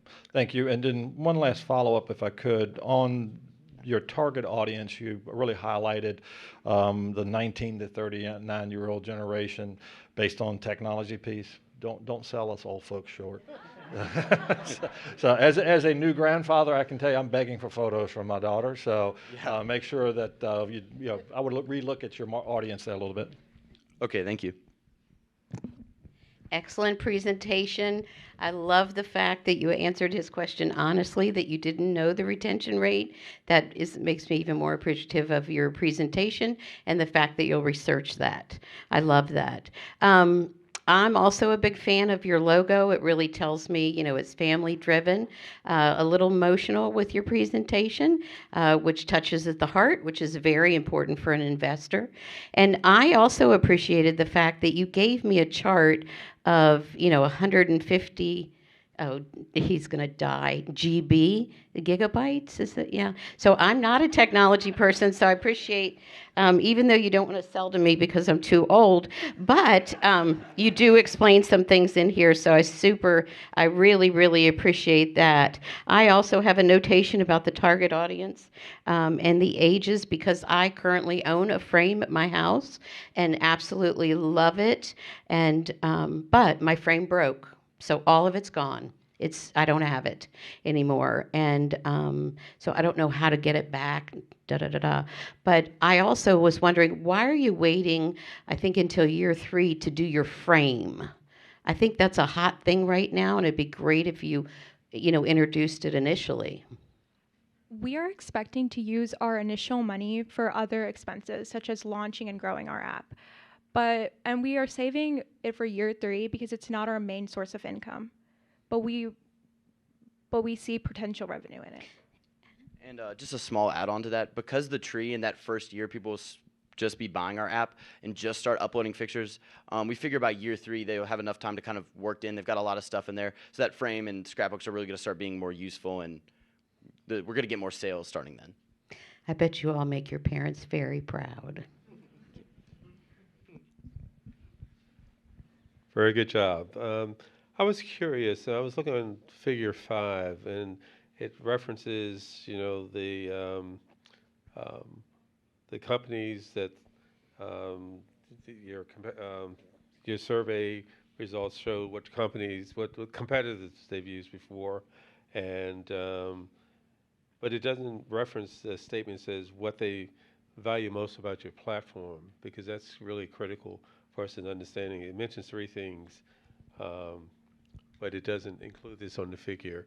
What exactly did your market research produce relative to what customers valued most about your platform? So we did do a market research survey where we asked a question asking what was the most meaningful to them. We didn't include it in our business plan just due to trying to stick to the page limit. However, a lot of people mentioned that they really enjoy the feature where they can share voice memos and voice audio recordings, because that is not offered on a lot of places like Google Photos. They think it's really meaningful, and it's a good way to remember those that they've lost, as well as those who they wish to just store and save things from. Okay, thank you. I'm going to reiterate, Ray and Sharon, you're missing your primary target audience, which are the grandparents that have the time to build out the content. I'm actually older than your target audience, and my biggest concerns are I will eat up my 75 gigabytes in my first upload. So I think you are underscoring the affordable data storage space that you're offering your clients, and in comparison, I'm paying $9.99 a month to get 2 terabytes in iCloud Drive. So it's a very big concern from a market share perspective. Additionally, in your financials, you account for data storage, which hell yeah, iDrive, forgive me for the language, at 0.02 cents per gigabyte, which is a very nice contract to secure. However, if you project 2,000 basic subscribers and 1,200 premium subscribers in year 1, you're only accounting for data storage at 3,000, which is actually shy of about 3,600 based on those calculations. So the financials here are concerning, fully looking at the projected sales, which again, they're projected, but then additionally in year 5, you actually have your data storage dropping precipitously below year 1 for costs. So it might be good to go back and look at those. And have you considered larger size for each of those subscription levels? So the reason and we picked those the amount of file storage that they get is because, and if you look in the binders, there is a chart. I'm not completely sure what page is on, but there's a page with 2 figures that show about how many pictures, videos, and different type of content that's going to get you. Yep. So we found that that 75 is about that's a lot of pictures, and 150 is a lot of videos. And what you got to keep in mind with DigiCapsule is you're not uploading every picture. You're uploading those really special memories, those things that you want your kids, your grandkids, your great-grandkids, you want everyone to see. So you're taking your time. It's specific curated pictures and videos and audio messages and more that you want to protect. So that's how we got those numbers. And I'm sorry about the financials. Those were just a little bit off. Oh, no, it's okay. Just that's a very good answer on the curating the select ones. All right. I had very similar comments to a lot of the judges. Target market's too low. Storage costs are off. You need to take a look at that. So that knocked off. I have a whole page of questions that knocked off a bunch of them. Because we're probably running short on time, I'll just focus on the cybersecurity aspects of this. I spent most of my career in cybersecurity, and my first question before we get to the security model of all this is, have you thought about adding protected folders in each branch of the family tree for things like wills and testaments, trust documents, things like that, because a lot of cases, this is the stuff that's missing when a family member dies. And this is a great way for an entire family to keep those documents in a central place with limited access. Have you thought about that? Yes, sir. So we actually have in our indexing feature privacy, so you can select who you want to share it to exactly. So if you have your will or something like that that you don't wish to share with your family quite yet, you have it stored safely in a section privately just for you, where you can see those things. And then when you pass, those will become available to everyone in the tree. Okay, great. That's good. Now, on to cybersecurity. A breach of this information would be devastating to a family, especially if you had things like, protected folders with sensitive information. If you're like me, and I know you said that you're not meant to upload every photo, but I have photos of my driver's license, my passport, all those kinds of things for all of our family members, because sometimes they're needed when you're traveling. So cybersecurity, really important. Have you thought about it? And have you thought about the requirements that you would place on your storage vendor? I think it was iDrive you said? Yeah. The requirements you'd place on them for security, because if they get breached, you get breached. Yes, sir. We have thought about a lot of the cybersecurity aspects. So with iDrive specifically, we're on a business plan subscription. So all of those things are in our contract, and they're required to meet. As well as ourselves, we're required to comply with the GDPR and make sure that all of our information is stored and shared in the terms and conditions, so the people are aware of exactly what situation they're getting into. We also have set aside legal money to deal with any potential issues that may come of this. We are at time. Thank you. Congratulations.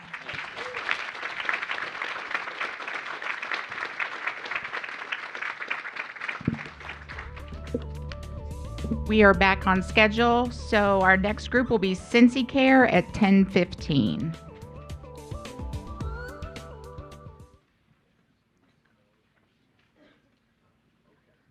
Welcome back. Please welcome CTEC.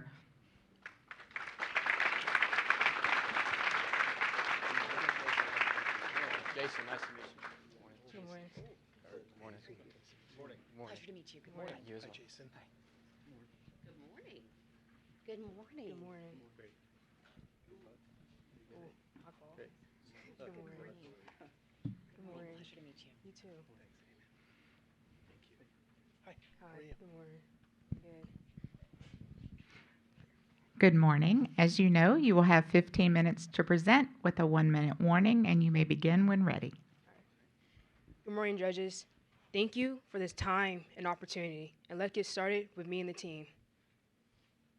Hi, my name is Kelly Hutcherson, and I'm the CEO. My name is Jason Arias, and I'm the CFO. My name is Saul Acevedo, and I'm the CMO. I'll be speaking on a personal story today. A few years ago, my grandma suffered a nasty fall and broke all 3 bones possible in her leg. She wasn't found until an hour later and was rushed to the hospital. I'd like to mention that me and my family are 4,000 miles away and weren't informed about her falling until 2 to 3 days later. Like the rest of the family, we were nervous, scared, and unsure what was going to happen next. When she was alert and awake, the doctors recommended her to be put into a home. Like many others around this age, she was unsure and not willing to go just yet. And see, that's the problem. Many aging adults want to stay in their home instead of going somewhere else. Now, a survey report came out that over 60,753,000 people of the aging population want to stay in their home for as long as possible. Another report about that population came out that over 52.6 million of them were injured in their homes. With that being said, we give you CTEC, an innovative personal emergency alert device tailored to the user's needs.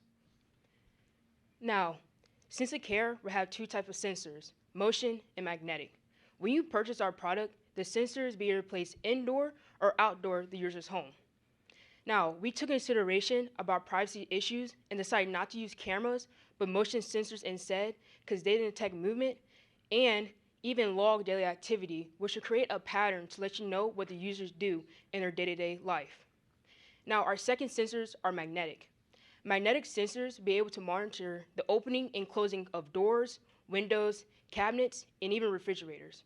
The system will give an alert when there are change between the two magnetic components, keeping you informed about important movement in the household. Together, these sensors give you a real-time overview of activity in the house, which is enhancing safety and giving peace of mind to caregivers and their loved ones. Now, I'd like to we'll show you a full live demo of SensaCare inside of a home. Now, here's a breakdown of where our sensors and base will be inside the home. I'd like to thank Alex and Branson here at CTEC for creating this as well. As you step into home, you'll be introduced with a SensaCare sticker right on the front door that says this is protected by SensaCare. You'll immediately be passively monitored by a motion sensor, as there will also be magnetic sensors inside of the kitchen, like the refrigerator door, oven, and pantry door. The refrigerator will also contain the magnetic ESO key card, which will be more in depth later. In the living room, we'll have the base unit, which we'll also describe later.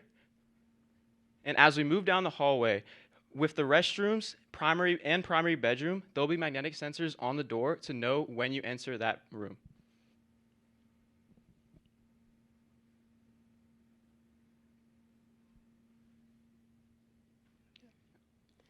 Now, to go with the sensors, we'll also have a vital checking wristband.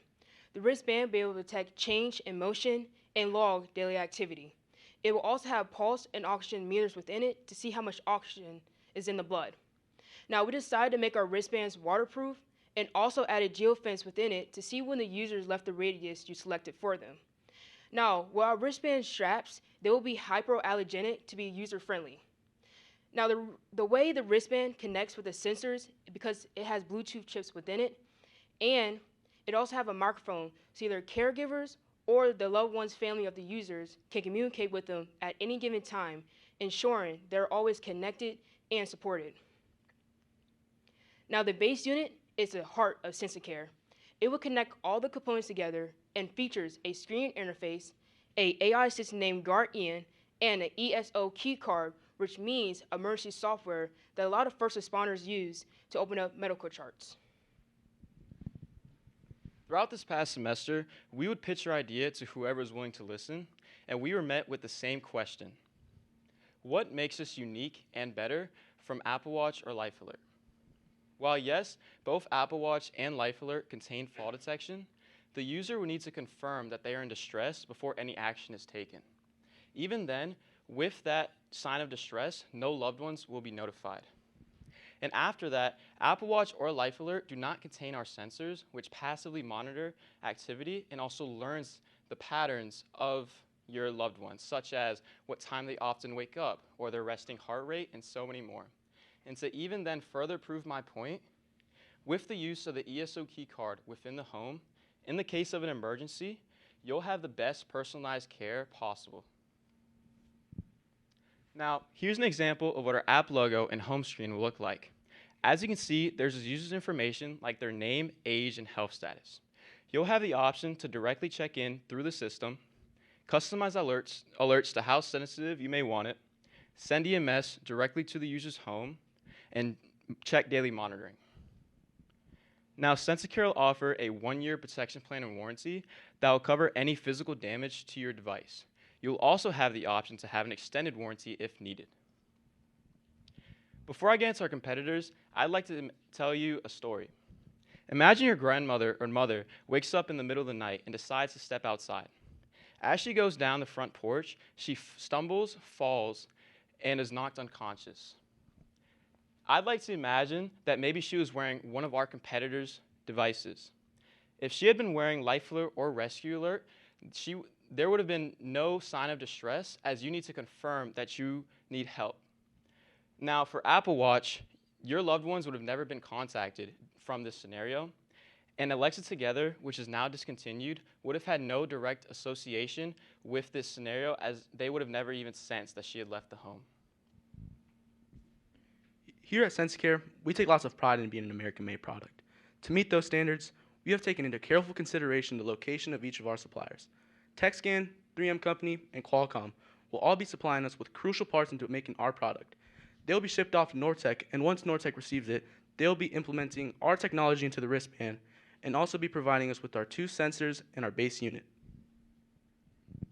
Now to break down our manufacturing cost, with all of our physical components and our packaging, labor, and storage cost, our base package will cost $79.23. Moving over to our premium package, with the addition of our 2 wristbands, charging mount, and an increase in labor costs, that will total to $120.98. Now to break down our base and premium packages, for both base and premium, it'll contain 10 magnetic sensors, 5 motion sensors, and 1 base. Moving on to our premium package, it'll have the addition of 2 wristbands and a charging mount to best allow 24/7 monitoring while the other wristband is charging. Now we broke down how much it's going to cost us to make our product, but let me tell you how much we're selling it for and who we're selling it to. Now we're going to keep the 2 ways, base and premium packages. Now with our base package, it will only have the sensors because it's for the users who don't need or prefer constant monitoring of their vitals or location, and it will cost them up to $160. Now our premium package will have everything, the sensors and wristbands, because it's for the users who need 24/7 care, and it will cost them up to $250. Now for our U1 projected sales, adding up our base and premium packages, we can expect to sell over 7,000 units. And adding up our app subscriptions, warranty and protection fee, and add-on sensor option, we can expect to make over $1.1 million in our first year. To promote and sell our product, we will be selling directly off our own website and be collaborating with healthcare professionals. I'd also like to mention we will be attending medical conferences and events and be implemented into healthcare institutions and senior care facilities. Now for our potential customers, our primary market is the aging, who we expect to reach in our first year, is the aging population, which include their caregivers, family members, assisted living facilities, senior homes, and healthcare providers. Moving on to our secondary market, that's who we hope to reach in our second year, and that's anyone with cognitive and physical impairments, which is every 1 in 3 Americans. Now, we decided to use 2 of the biggest social media apps out there that will help us influence our 2 main groups, individual consumers and caregivers. Now, for caregivers, we'll be using Instagram, as 76% of users are ages 18 to 29 and 66% of users are ages 30 to 49, which aligns with the typical age range for caregivers, which is 18 to 49 years old. Now, for our individual consumers, we're using Facebook, as Facebook has a wide range of age groups, reaching all or part of our target market. Now, our promotional strategy will help us build awareness, engagement, and trust in the telehealth market. We'll be using both digital and traditional marketing channels. Our marketing campaign will be us going to medical conferences and trade shows.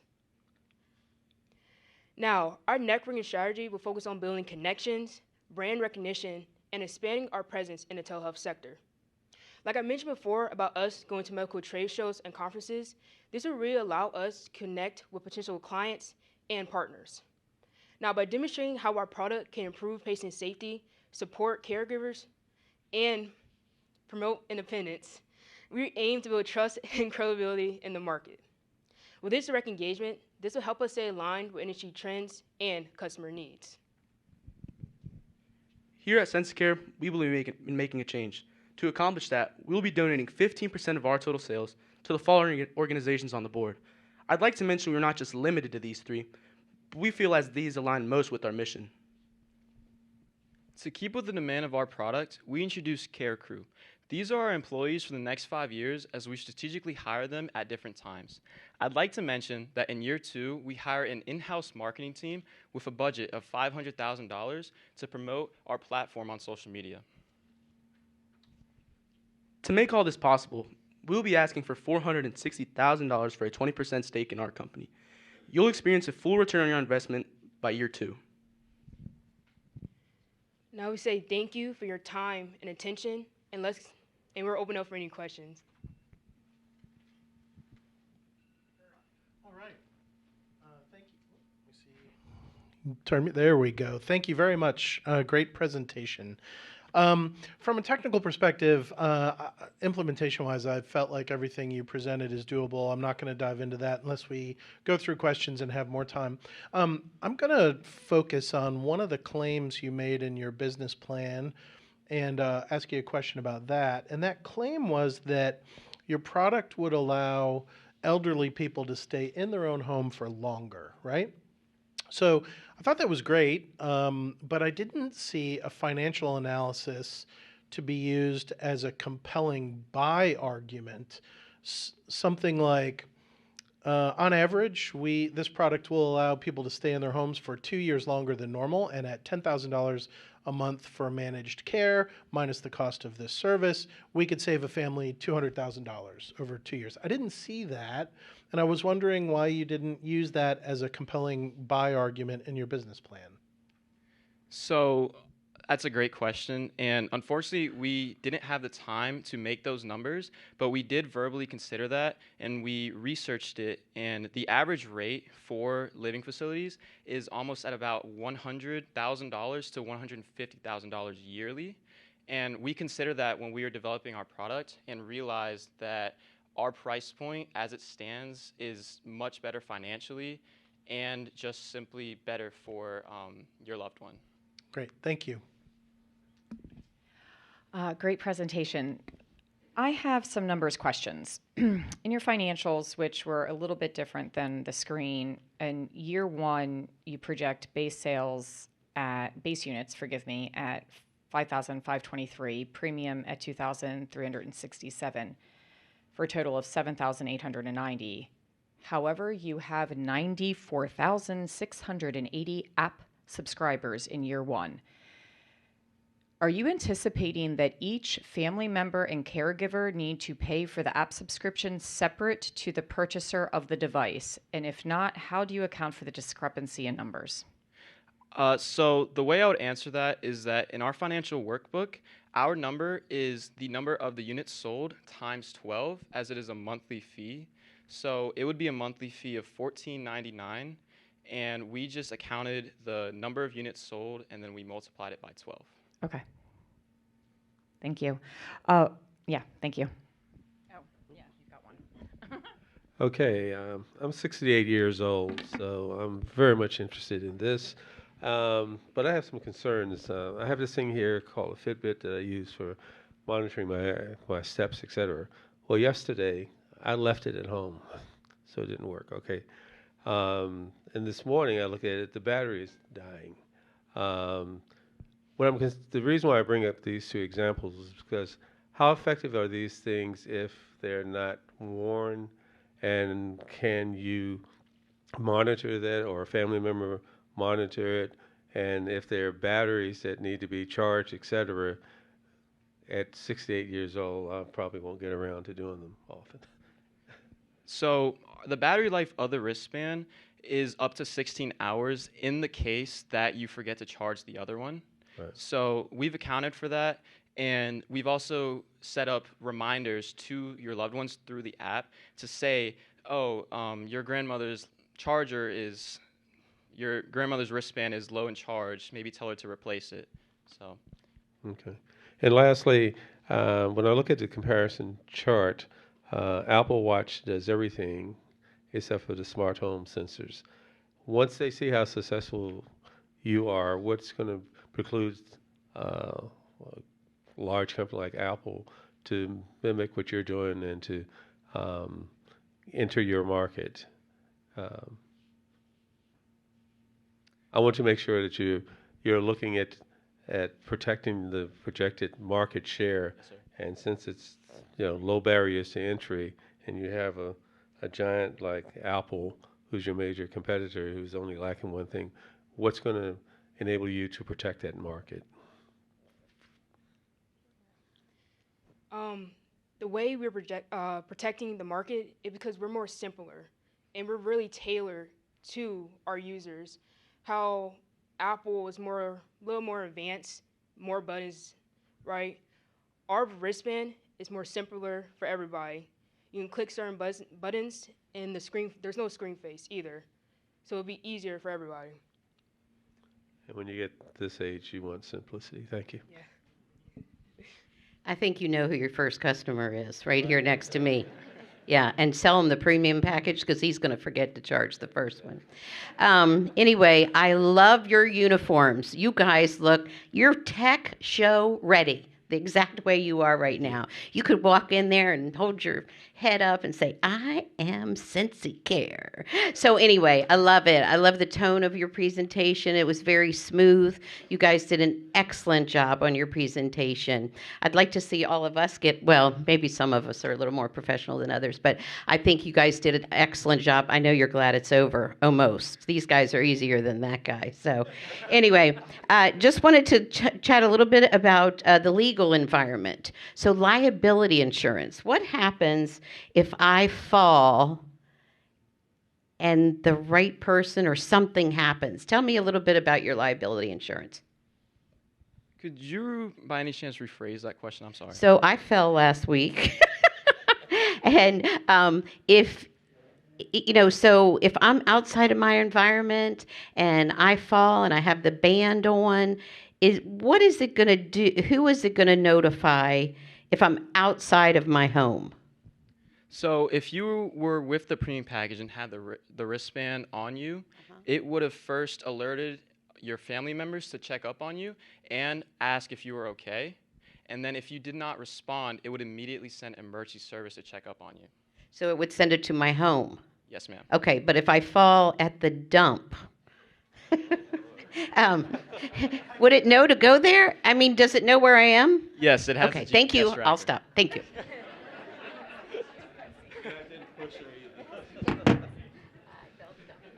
Again, I'd like to compliment you on your presentation and staying on brand as a group. Couple of questions. Well, I'll stick with probably my primary question. You talked about having the geofencing capabilities and that's with the wristband only, correct? Is that driven off of, I'm assuming that's GPS driven. So the reason I ask that is I didn't see any mention in there. A lot of times if somebody has a fall, they can become disoriented. Sometimes that disorientation may have them fall. They can get back up and leave the premises. Is it going to have the ability to track via that GPS wherever they may go, which would also be especially critical for somebody with dementia or early stage Alzheimer's?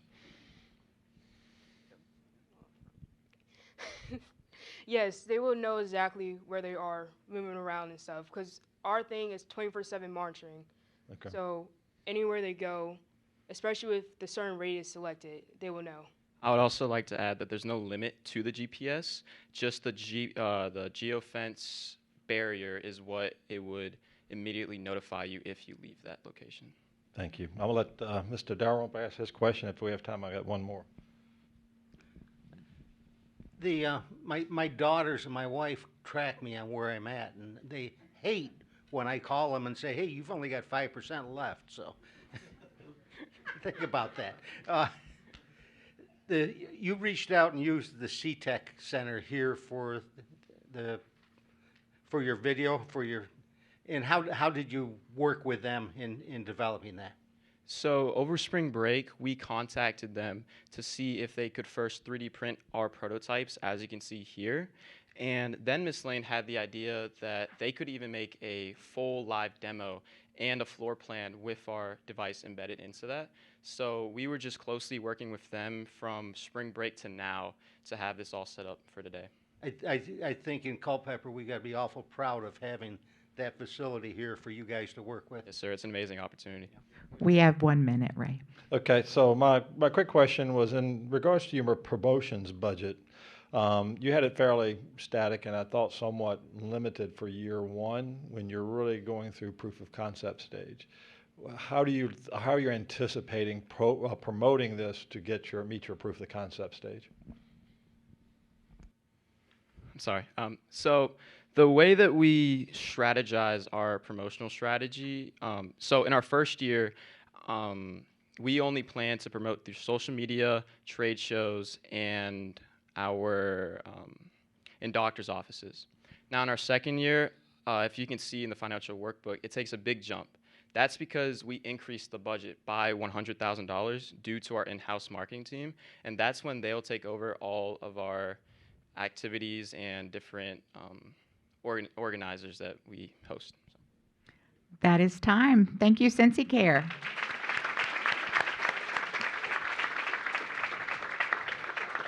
We will have a 10-minute break, and we'll begin with Flame Blocker at 10:50.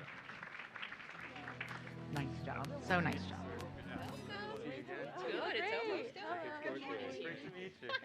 Nice to meet you. Hi. Pleasure to meet How are you. you? Good, how are you? Hi. Good to meet you. Nice to meet you. Hey. Good morning, Flame Blocker. You will have 15 minutes to present with a 1-minute warning. Please begin when ready.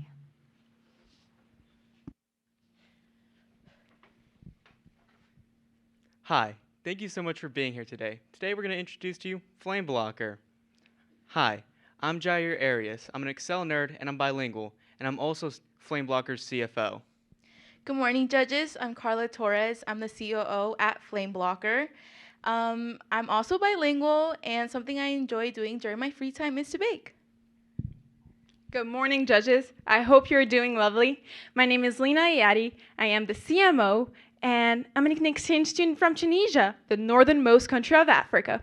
I also speak 5 languages, and eSquared is unlike anything I've ever experienced before. Good morning, judges. My name is Alan Hercules. I'm the COO. I'm also bilingual, and something I like to do in my free time is learn about cars. This is my second year doing eSquared, and I can tell you with 100% honesty that standing before you today is much easier than what we had to do at the beginning of the semester, and that was coming up with an idea that we were all passionate about, but one that would also make you money. For weeks, we were bouncing around different ideas, and none of them really stuck, and that's because we weren't passionate about them. Then one day, Alan comes in with a crazy bombshell, and it wasn't some woman. It was a traumatic it was a traumatic event that happened to him and his family. Alan, would you like to tell your story? Of course. In 2014, when I was around 6 years old, my dad had come to the school bus stop to pick me and my sister up from school. Instead of walking home to our house, we were walking to our neighbor's house, which was unusual. That's when he informed us that our house had caught on fire while we were at school. Being so young, I didn't really understand the impacts of how losing a home could impact my family. But I do remember the emotions I felt when we found out my dog Tiny had died in that fire. Whether it is to save a home, to save a pet, to save a community, or even a forest, we're here in front of you to introduce to you Flame Blocker. We are asking for a $400,000 investment in exchange for a 20% stake in our company. Investors will see over a 95% return by year 4 and a full return by year 5. The startup costs will be allocated towards our pre-opening salaries, marketing expenses, product testing, the development of the Flame Blocker app, and our contingency fund. As some of you may know, on January 7th, extreme wildfires in California caused major destruction to over 15,000 homes and businesses. The fires did lead to a water shortage, and unfortunately, 29 people did lose their lives. Even though around 7,500 firefighters and emergency responders were deployed to California to help assist the fires, it still wasn't enough to save all homes. Around 40% of California is considered to be dry and drought effective, which actually increases the wildfire threat spreading even more, making California a high-risk wildfire state. As a result, if stationed in a drought-effective area, strict regulations are enforced regarding the use of city water. The Flame Blocker system is unlike any other wildfire defense system, as it utilizes a cistern as its primary water source. You may be wondering, what is a cistern? A cistern is an ancient form of storing and collecting water used by the Romans. We're simply harnessing this ancient technology to protect our modern homes. The cistern will direct water to the sprinklers and misters to wet the house to the point where the temperature required to burn it down is much higher than when it is dry. The cistern is also capable of collecting rainwater to fill it up in an eco-friendly and affordable manner. We have worked with experts in the piping field, home development, and commercial construction to deliver to you the following diagrams. This is a diagram of our entire Flame Blocker system. As you can see, the cistern will be connected to our utility box, which will contain a backup generator powered by diesel, and a grinder pump to allow water to flow from the cistern and out the exterior water sprinklers at a moderate but yet efficient pace. This next diagram is of our cistern supply system. Rainwater can be collected from the gutters, passed through a filtration system, and into your cistern. For the homeowner's convenience, we also install a cistern capacity reader, which will tell the homeowner whether it is full or low and in need of refill. Additionally, our cisterns come with a manway for maintenance and firefighter access in the case of a fire near your home or even at your neighbor's house. Finally, we strategically placed piping leading to the nearest source of runoff to prevent any overflow in the cistern. The next slide will be a demonstration of our product.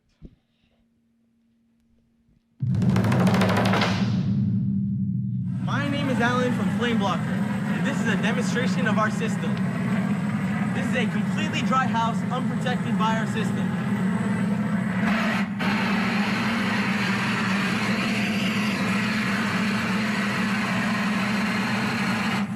It burns very easy.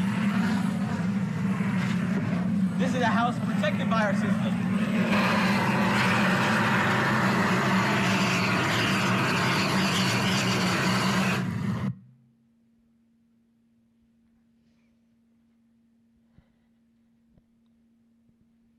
This is a demonstration of how the flame blocker system works. This house was unprotected and it caught fire. This house is protected and it didn't catch fire in the same conditions.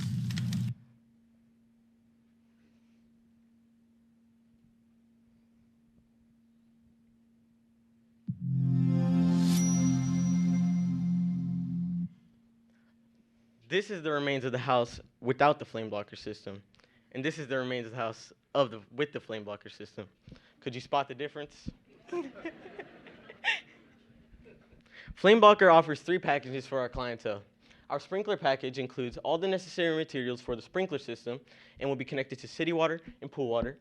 Our full package includes the same things as the sprinkler systems and will include all the necessary materials for the cistern system and our added sprinkler system, sorry about that. Finally, our wholesale package includes all the necessary materials for the sprinkler system plans and cistern system plans and will be given to the contractor or construction company upon approval of those plans. You may be wondering, what are these prices? Since every home is different, we don't have a fixed price. It depends on your home. The bigger your house, the more materials we need, the more labor is needed, and so it's more expensive. Of course, if your house is smaller, it is cheaper. For your understanding, we made these prices with an average size American home so you understand it better. For the sprinkler package, it is only around $6,000. For the full package with the cistern, it is only for $35,000. And for the wholesale, it is around $18,000, which is perfect for contractors. All our suppliers work nationwide, so it's going to make it more convenient for us when expanding nationwide. All of them are based in California, except for cisterns that will be shipped from Texas. For sprinklers, we'll be getting them from Rainbird Corporation. Our cisterns will be shipped from Rain Harvest Systems. Our CPVC pipes will come from Consumer Pipe and Supply. Our pumps come from Cocker Pump. And finally, for the emergency power generators, they'll come from Duty Power Services. We understand that having a system like ours requires maintenance. You need to know if it works or not, right? That is why all new systems include free maintenance for the first year. After that, we offer 2 options to our customers.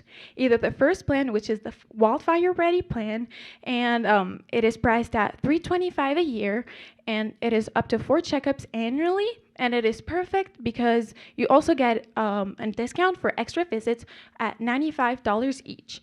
All of the scheduling is through our app. It is very easy. We'll be sending notifications. Then, for the second plan, it is the House Secure plan. It is a simpler version, and it is only at $225 a year. 1 annual visit is offered, and yeah.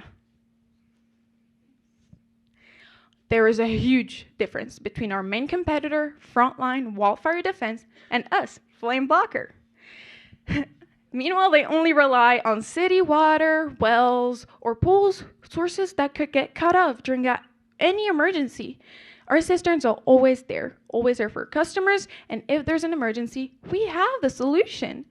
That is why Flame Blocker is always the solution. For marketing, we'll start with 2 NFPA trade shows, the National Fire Protection Association, and by doing that, we'll be networking with professionals, and we'll also be working with local governments to protect historical landmarks. Not only do we help homeowners, but also the public sector. Also, after that, we'll also be sending direct mail. You guys can check the swag bags or some brochures, and that is exactly what we'll be sending to wildfire-prone areas.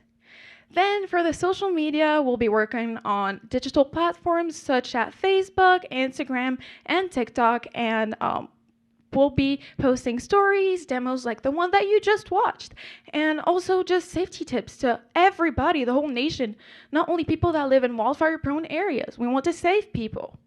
Also, we aim to build a nice image of our business, and we'll be engaging directly with our clientele. We want to stay engaged with our customers through social media. Throughout the week, we'll post educational and informative content regarding the impact of wildfire and wildfire preparedness. We also intend to use our platform to share our customer story and how wildfires have affected them personally. Now, you might be asking yourself how firefighters will know which house has our system. We created mailbox stickers as well as yard signs, as you can see here. For the mailbox stickers, we will be using reflective material so it's visible during day and nighttime. For our yard signs, they are specifically made for firefighters so they could detect where the nearest cistern is located at. The Flame Blocker app is designed to assist our customers in activating and deactivating their system easily, whether they're at home or not. The app features a live wildfire map and also sends notifications to the user when a fire is nearby. The user is also able to see how full their cistern is to know when it's time to refill it. The app also features preparation tips so our customers stay ready and informed for any emergencies. In the first year of operations, Flame Blocker will generate over $3.9 million in sales revenue. We get this number by selling 26 full packages, 61 sprinkler packages, and 150 wholesale packages. As you see, in years 4 and 5, we see great growth, and that is because we'll have increased brand recognition, increased cooperation with contractors and construction companies, and we'll be hiring another engineer/project manager. In every year of operations, Flame Blocker is profitable, and just like our sales revenue, we see great growth in years 4 and 5. Some of our operational costs include our salaries, marketing expenses, the maintenance of the Flame Blocker app, legal fees, and our donations to Habitat for Humanity to ensure that people of all income levels have a chance at being protected. Throughout this whole semester, we've been working closely with a firefighting captain, and here's a testimonial of his opinion towards our project. My name is Kevin Richards. I'm a captain with Prince William County Fire and Rescue Fire Department. I've been on the job for over 20 years, and I've been looking at Flame Blocker and all of its properties. I believe it's an excellent product, an excellent idea that has great merit from the standpoint of keeping your house safe in the area of wildfires, and even in rural water areas where you may not have a hydrant at the end of your street. It's a great product. The team has done a lot of work on it, and I'm really excited to see where it goes. Thank you very much. This presentation is in loving memory of my dog, Tiny. In some cases, it may be your material belongings that you lose, but in other cases like mine, it may be a pet or even worse, a loved one. Thank you so much for being here with us. We will now be taking questions.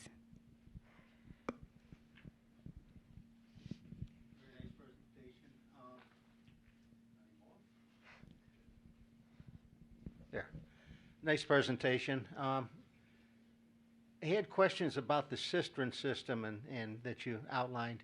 You've got to have about 10,000 gallons of water. So that's 10,000 gallons stored underground. in either a concrete structure or a tank. How did you come up with your construction cost?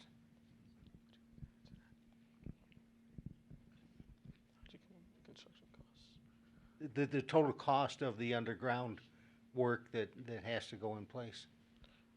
Well, we took into consideration how much construction companies usually price their projects, as in building pools. It's similar to a pool. It's just like a lid with on a pool. You may want to relook at that because your sprinkler heads are going to use about 25 gallons of water a minute. As you add those up, 10,000 gallons suddenly isn't that much. So our cistern is pre-configured to run at around 15 gallons per hour at about 10 to 20 psi. And the reason for that is that we would like to maximize the cistern's capacity in the event of a wildfire. Of course, you can turn it up to much higher in the event that the fire is right there, but the idea is to buy time for the homeowners to get out of there, right? And for the firefighters to have access to that water, because there may be, in the case of an emergency, they may need access to our cistern. Okay. Really interested in the product itself and thought it was a very unique product development and design. My question too is a little bit of a factor of the cistern technology. You're talking about purchasing the tanks for the cistern from a manufacturer in Texas and shipping them across the country, California to start. However, I did not see any cost associated with shipping. 10,000 tank is something that's going to have to go in a large truck or tractor trailer. Tell me about your shipping cost and how they've been built into your projections. Yeah. The shipping costs were, I put them into the direct material cost. As you can see, the 10,000 gallon cistern can range from $5,000 to $8,000, maybe even $10,000 to have manufactured, and we priced it at around $7,500 and about $2,500 for shipping. Okay, and so is that, I'm assuming then at that cost basis, that's probably a plastic components? Yes, resin. Okay, thank you. Okay, your presentation, it was amazing. Let me just say, the personalities that came out, the loving memory of your dog. Oh my gosh, you pulled at my heartstrings. This is just over the top. Now, the house demonstration was very informative for me. I do have a couple questions. I'll ask one now, and then maybe we can go back. So when I look at the sprinkler system, I get the idea that you're going to save the home. But, you know, I work really hard on the landscape at my house and the colors and all that other stuff. I'm just not sure I really want those things coming out of my roof. So it's more of the way it looks. Are they little, like the comparison to your model? And that, so they're smaller, right? I mean, we can paint them the color of the roof. Maybe they won't be as noticeable. Right now, they're in my face. Yes, ma'am. The sprinklers will not be as noticeable on top of your home. They are about this small compared to your roof. Also, and it is fully customizable to the homeowner's specifications. Oh, gosh, I love that. And let me say, the swag bag over the top. Thank you so much. I know. Marketing. Got it. Ditto a lot of what you said. Have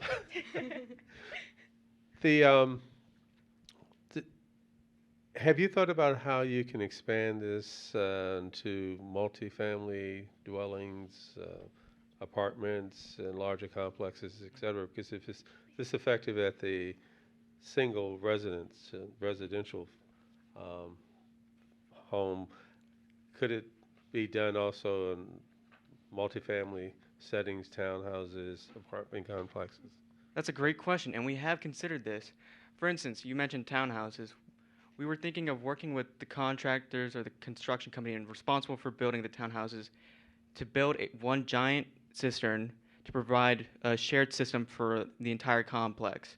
And that could work for apartment complexes, maybe a dual family home or a fourplex where there's 4 families in one building. Yeah, that is something we have considered and have a plan for. But also any structure, because I mean, buildings, commercial buildings, hospitals, everybody. Yeah, we would also like to expand towards more of the commercial side of things. Yeah, that is something we have been considering. Thanks. Phenomenal presentation. I'm going to go a little granular on your target market and the primary driver of using rainwater. Walk me through the calculations of how much rainwater you need to fill a 10,000-gallon cistern. Are you asking about how many inches of rainwater you would need in the area? Yes. I may have to get back to you on that. I'd love to. Ready? Here we go.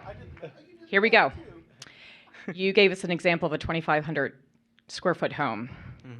Roof to house size multiplier is a 1.3. So you're looking at relatively 3,250 square feet of roof space. To fill a 10,000 gallon cistern, you need approximately 16.11 inches of rainfall, assuming a 75 collection rate to fill. Southern California has an average rainfall of 14.82 inches. You need to work your market. I say go elsewhere and then bring it into California. Also, one last question. Nope, I'm sorry. One last question. Also looking at the Southern California market, you need to be concerned about access to city water because of regulations and restrictions. So if you wanted to fill your cistern using city water, I also have those numbers for you. You need to make sure that you are not creating secondary problems for the homeowner. So again, consider proving your value outside of your number one target market, and then the number one target market are just going to have to buy their way in. You mentioned how in California there's not enough rainfall. We have considered that, and it's in our pricing. For those areas that are more arid, dry, don't receive much rainfall, we will come with tankers to fill up the cistern during construction, and that is baked into our cost and pricing. Excellent. One last follow-up. Sorry, I'm taking so much time. So I think Ray touched on it with your materials of the cistern. Not only are they prone to wildfire, they're also prone to earthquakes. So have you beta tested the stability of your cistern materials? At what rate of an earthquake are you able to guarantee the cistern is not going to crack? And then what is the warranty that's going to take you through the protections and the cost of a $36,000 investment for a household income that you ranked at $200,000? Okay, I'm going to tell you right now, she's asking these questions because she wants to be your first customer. She has educated. Yeah, this is something that the engineers will most likely figure out. That is why we have them hired, so they can figure this stuff out for us. Good job. Paige has officially replaced me as the tough one. And I love the fact that you did the math because I did the math too. This is great, you guys. Excellent job. Hey, I had one sort of glaring thing that jumped out at me when I read your business plan. And I think you fixed it after the fact, so I'll ask the question. First thing that's going to go out in a wildfire scenario is the power. And so there's no way to pump water from the cistern. And Ed, I think we have 1 minute. Okay. Did you add the backup generator after the fact? Is that why we got new business plans? Was that a late add? The backup generator should have been in the business plan. It may have been cut out due to the printing issues that we mentioned earlier. Yeah, it's already in there. It's in the financial plan. It's in the material cost. Yeah, and it uses fuel as its source. Okay, good. I didn't see the status of the generator, fuel level, readiness in your mobile app. Like it shows the level of water in the cistern, but it does not show whether the generator is ready to go and how much fuel is available for it. That is a feature that we will add. Okay, great. Awesome. Thank you. We have 5 seconds left, so I'm going to say thank you and congratulations. Thank you so much. Thank you.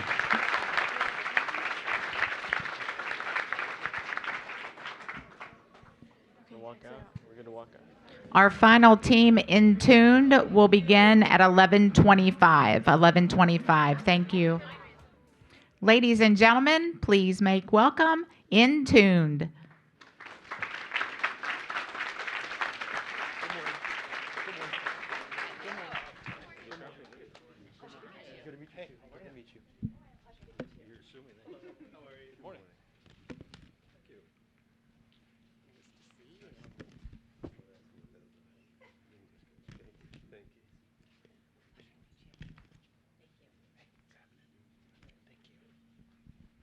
Good morning, Intuned.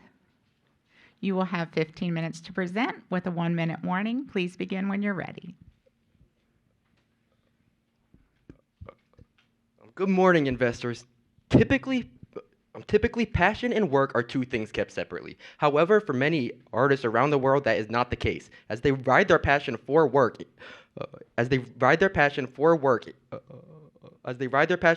in hopes of reaching a breakthrough in an unfair music industry.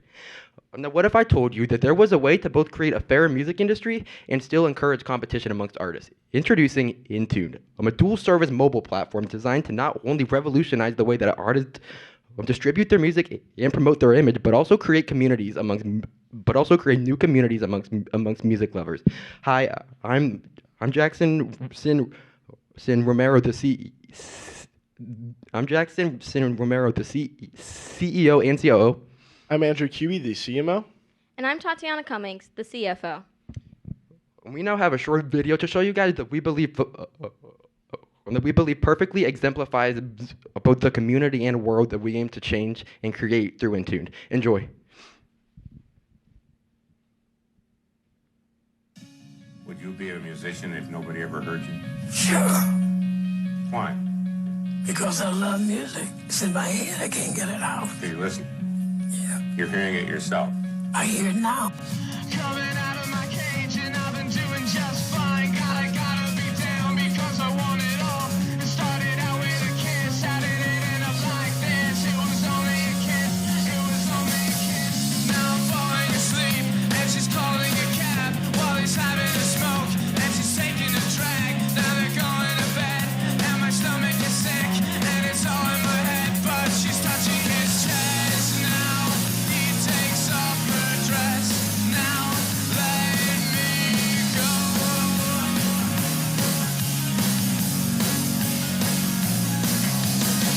And I just can't look. It's killing me. And taking control.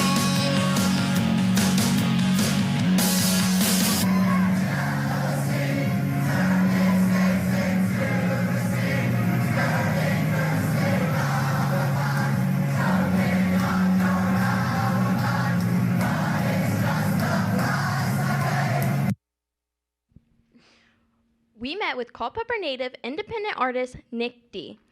Nick D has achieved great success in the music industry. He's one of the top 2,500 streamed artists in the world and has received over 700 million streams on his songs. During our conversation with Nick, he gave us some advice on how to navigate through the competitive music industry.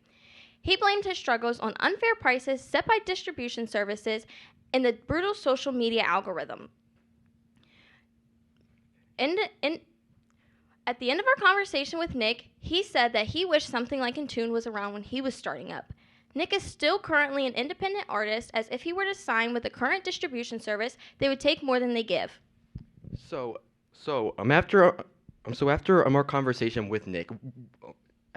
our conversation with Nick, we knew that we had to find a solution to the problems he faced early in his career.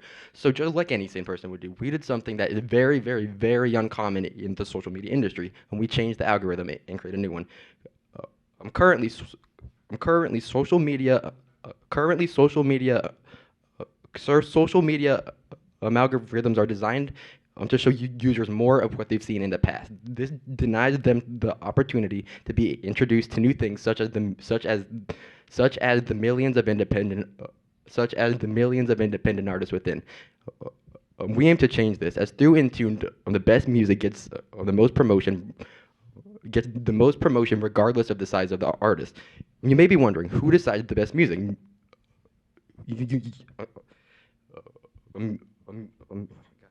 Music lovers within our platform are able to rate, comment, and discover new songs for free. Yep, you heard me, for free.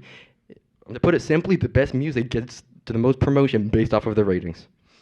Now, you all are probably wondering how we plan to incorporate ourselves in an industry that is already so vibrant. Well, don't worry, investors, we've got a plan.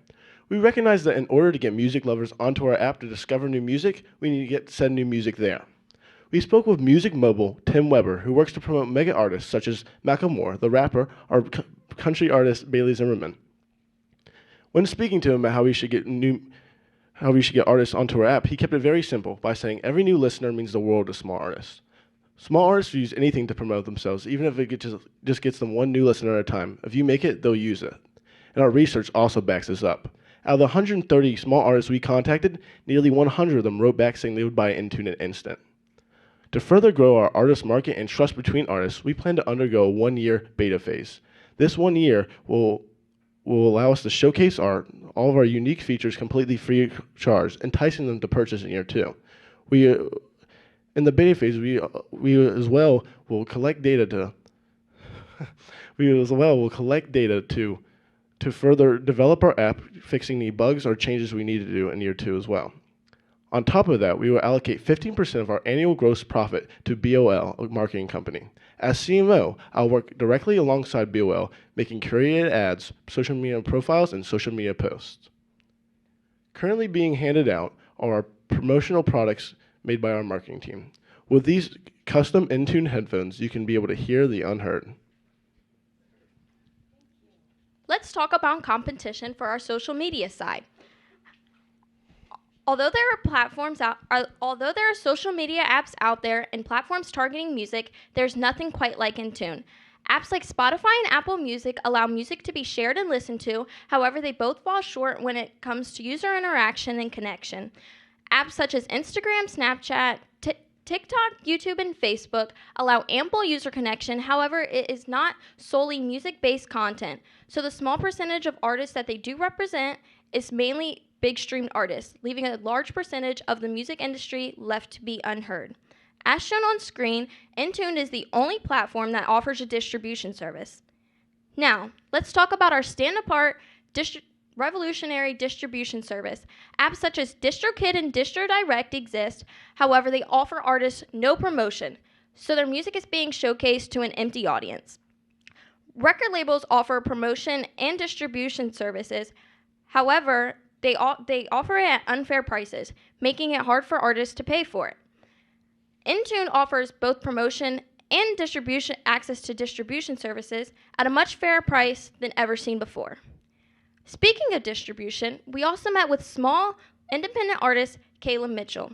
Caleb Mitchell is a self-proclaimed struggling, to say the least, as he works 2 jobs, as an artist and a firefighter.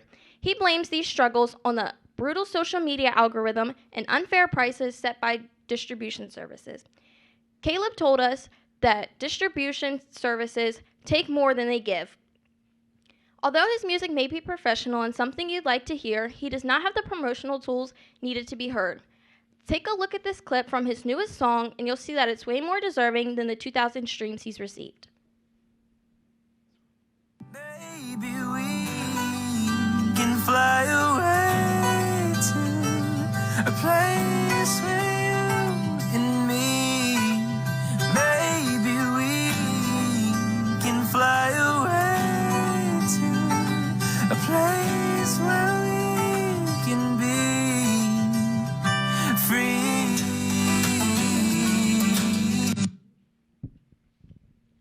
The song truly was beautiful, wasn't it? And to think that there are millions of other small artists out there just like Caleb, waiting to be given the opportunity to be heard, is truly mind-blowing. Now, let's talk about our operations. Our operations are quite unique as we work primarily through third-party companies. In year 1, we plan to allocate $161,000 to private programming company Willow Tree. There they will create our app on both iOS and Android. Each year after, we plan to allocate $126,000 to Willow Tree. Where they will provide the necessary updates, manage our platform, and ensure the necessary users that the necessary user security is in place. As you can see on the screen, there are 3 examples of what our platform will look like. The first screen is our profile creator, where users and artists are able to create unique profiles to themselves. The second screen is our feed, where users are able to hear new songs from hundreds of new artists. The third screen is our interactive feature, where users can rate and comment on songs that they like.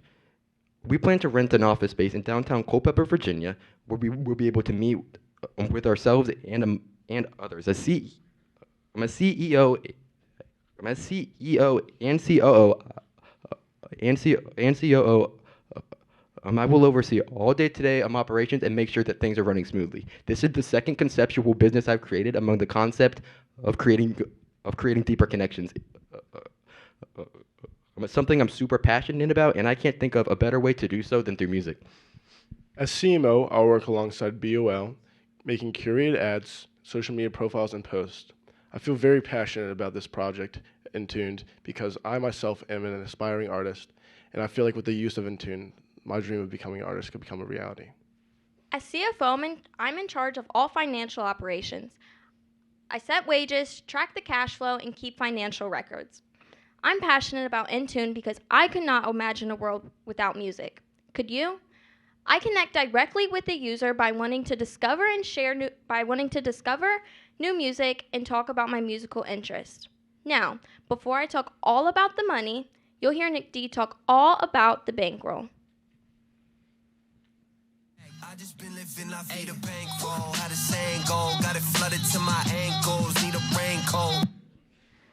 As shown on screen, we make money and we make a lot of it. Let me break it down for you.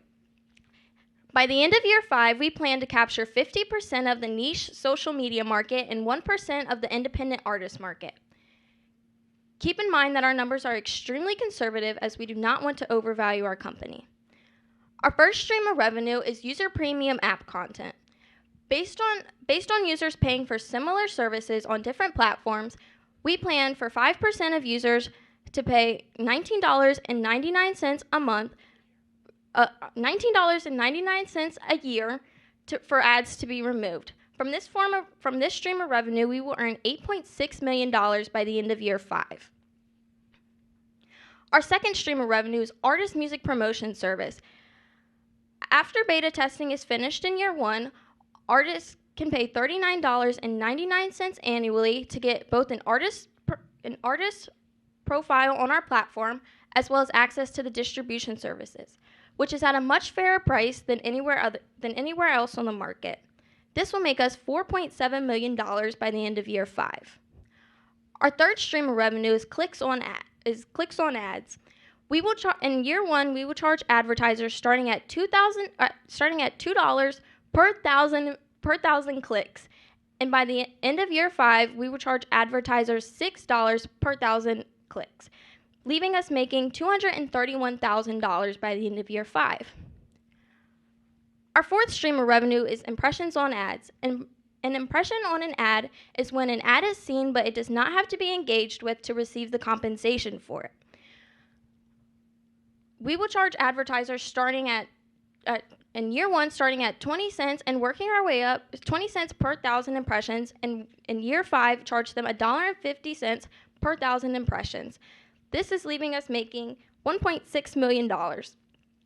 Intune creates a place for advertisers to promote their music-specific products to reach their direct target market. By the end of year 5, Intune will make $15.1 million by these 4 streams of revenue. Now, to pop the long-awaited question, how can I get in on this lucrative business idea? Intune is seeking an investment of $500,000 in exchange for a 15% stake in our company. Investors can expect to see double the amount of their investment by the end of year 5. Help play a part in the change we want to see. Help play a part in the change we want to see in the music world. Remember, music creates memories, and Intune creates communities. Like Nick D said, it's too easy. And with the help of our handout, you'll be able to stay in tune with the unheard. Now, investors, I know you've seen many great business plans. You can get in on Intune today and help the unheard artist be heard, such as Intune's very own Andrew Cuby. Fly me to the moon, let me play among the stars. Let me see what spring is like on Jupiter and Mars.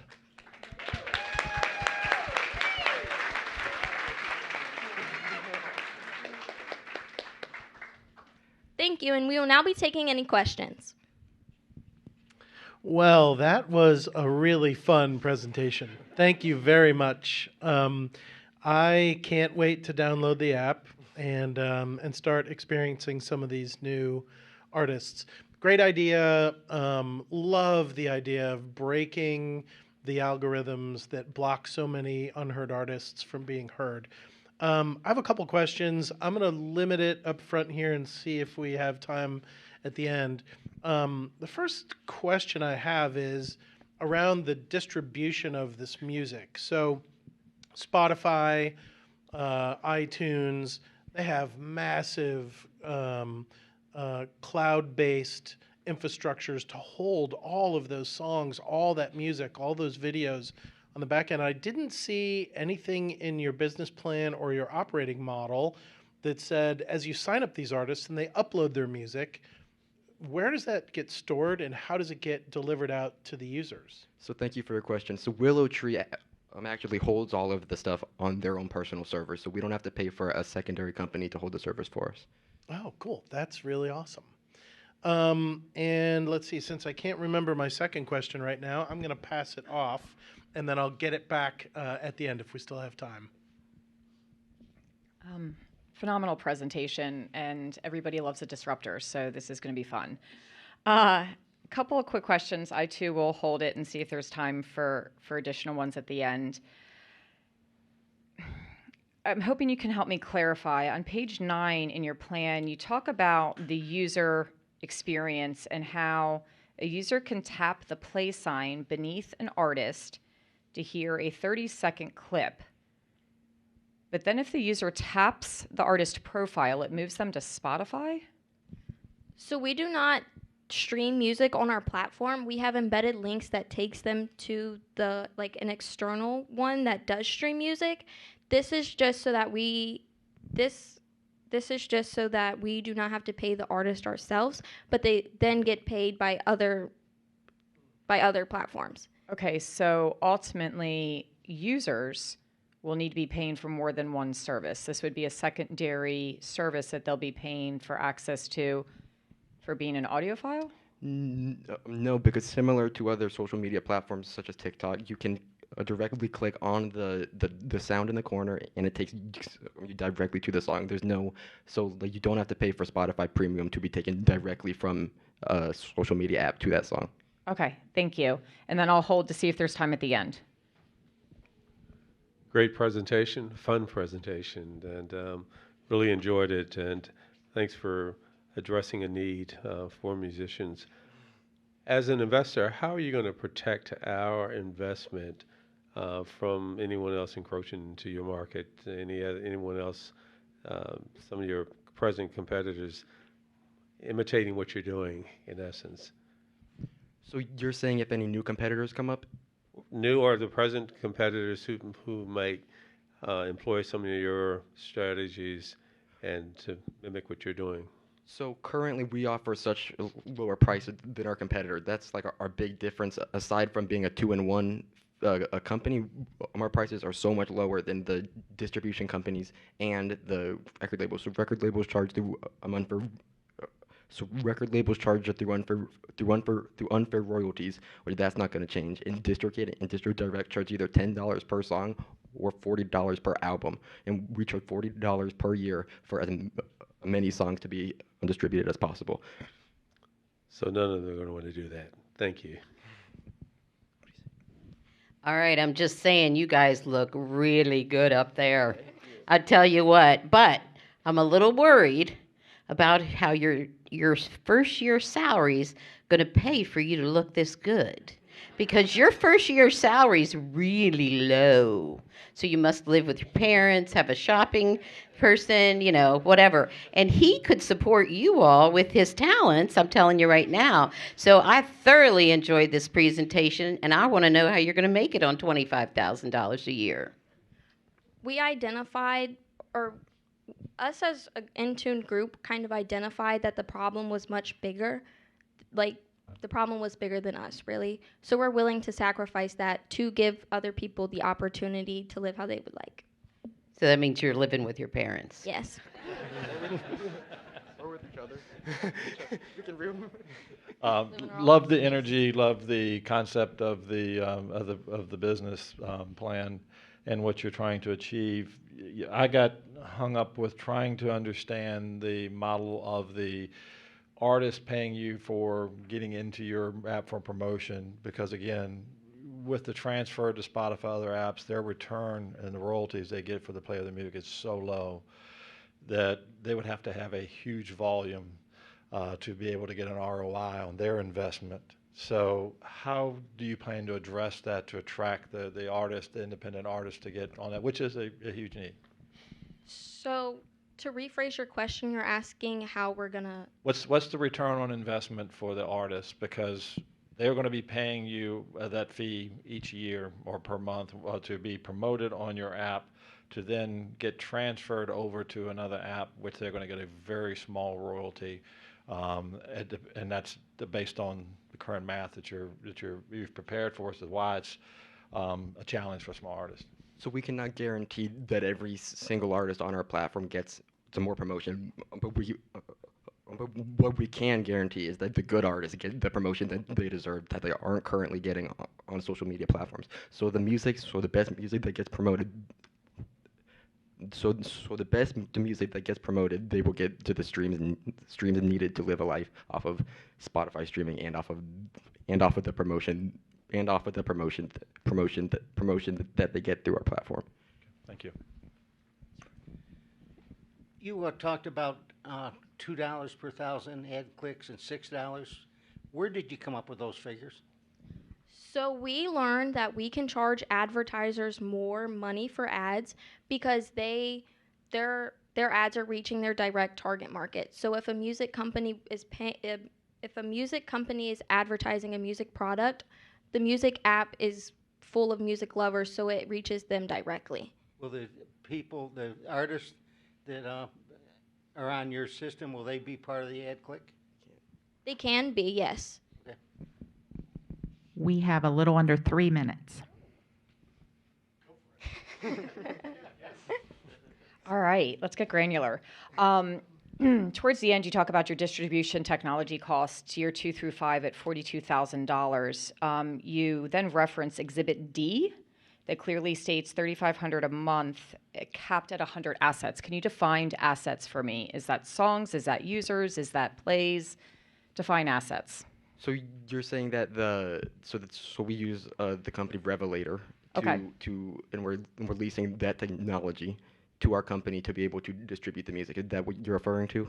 Yes, but you are being charged based on total number of assets, and my concern is in years 1 through 3, you're under 100,000 assets if you define assets based on number of uploaded music, projections based on your sales.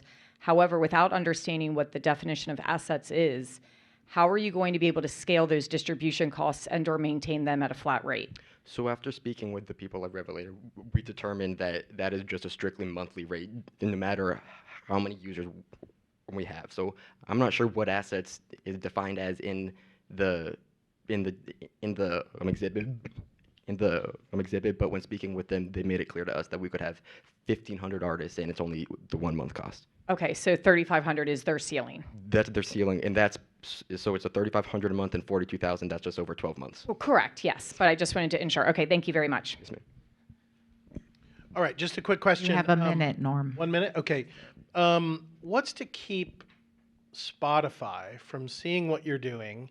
Like, oh, wow, look, they broke the model. Instead of social media, giving users what social media thinks users should be listening to, this is based on what users really like, what music's really good. What's to keep Spotify from just creating a new music that listeners love tab and, putting you guys out of business? That Spotify still does not offer any help with distribution. So we are the only 2-in-1 platform that offers both distribution and promotion to artists for one cost. Oh, so distribution. So they don't have the music on Spotify. No, not without the distribution. If the distribution service, it transfers transfer music to over 150 different platforms with just the click of a button and an upload. Thank you. We have 10 seconds left, so I'm going to call time. Very nice job. Congrats.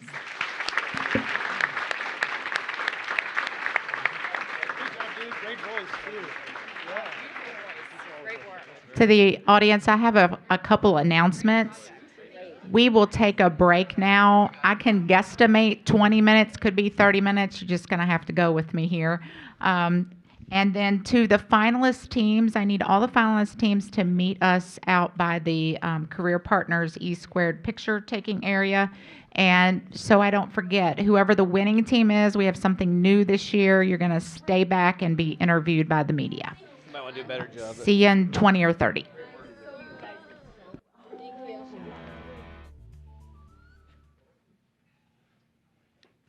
All right, everyone, welcome back. The scores have been tabulated, and we are close to announcing this year's winner. But we want to recognize participants that become members of the E² Honor Society. This society was established to recognize any participant on any of the teams. These teams could have presented today or at preliminaries. The team must have had 4 judges say that yes, they will invest in your company, and in addition, the participant must have earned an A in their E² class. These students will be recognized at their high school graduation by wearing a green E² honor cord, as well as having their name in the graduation program. This cord is a well-deserved and is a way to recognize any participant that meets these qualifications. Now we're going to play a video about the Bob Jepson Award. Hi, I'm Jeb, Eastern View class of 2013. I'm Tiffany, CCHS class of 2008. I'm Nikki, CCH class of 2002. And I'm Roki, CCHS class of 1995. In 1997, leaders of local government, business, and the school system hosted an educational summit to address concern that Culpeper High School graduates were not ready for the workplace. The outcome of this summit was the formation of the educational nonprofit known today as Career Partners. Career Partners' flagship program, Entrepreneurial Energy, or E², the reason why we're all here today, was launched in 2008. Since its inception, it has awarded high school entrepreneurs with over $240,000 in educational scholarships. One of the founding members of the organization and Career Partners' first president was Bob Jepson, known to the 4 of us as Grandpa Kid. Bob was a successful businessman and community leader in Culpeper County from 1972 until his passing in 2013. Bob's wisdom, generosity, and tireless commitment to serving his community was in no small part responsible for the 20 years Career Partners has successfully served the students of Culpeper.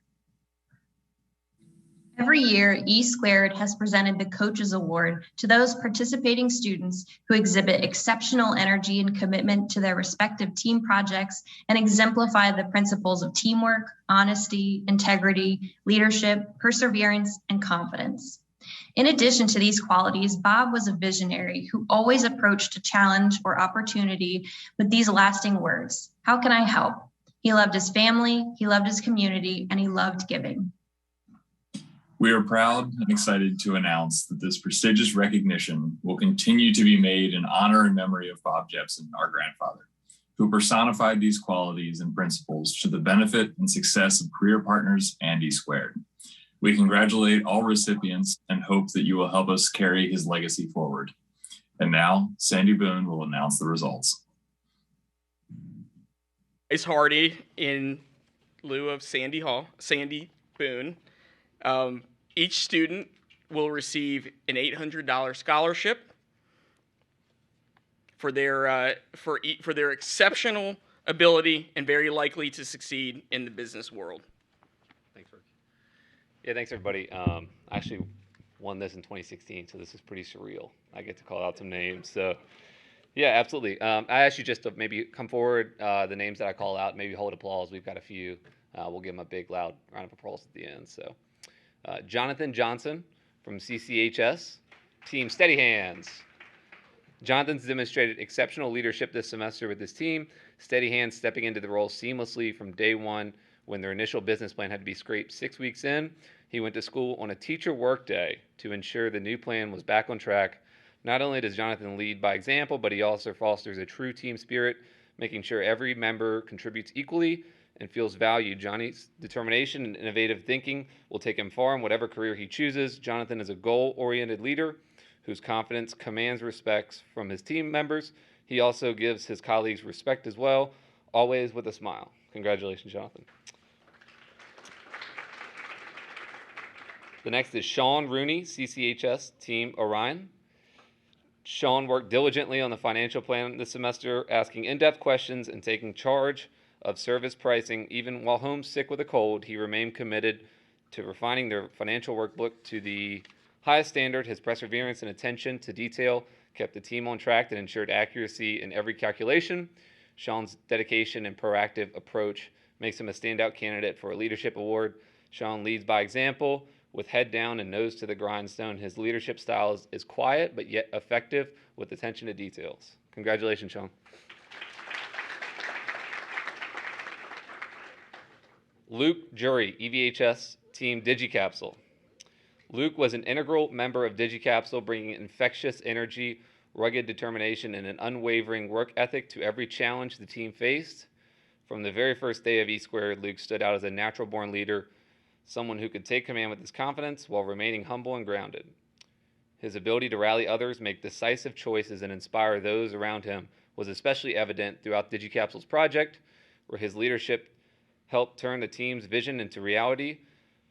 What truly sets Luke apart is his work ethic, far beyond his years. His commitment, focus, and willingness to go the extra mile made him a driving force within the team. Luke leads not for recognition, but because he genuinely cares about success of his team and the impact of their work. He is a leader in every sense of the word, and his award is well-deserved recognition of his character, courage, tenacity, and remarkable dedication. We have no doubt that Luke will succeed in the business world. Congrats, Luke.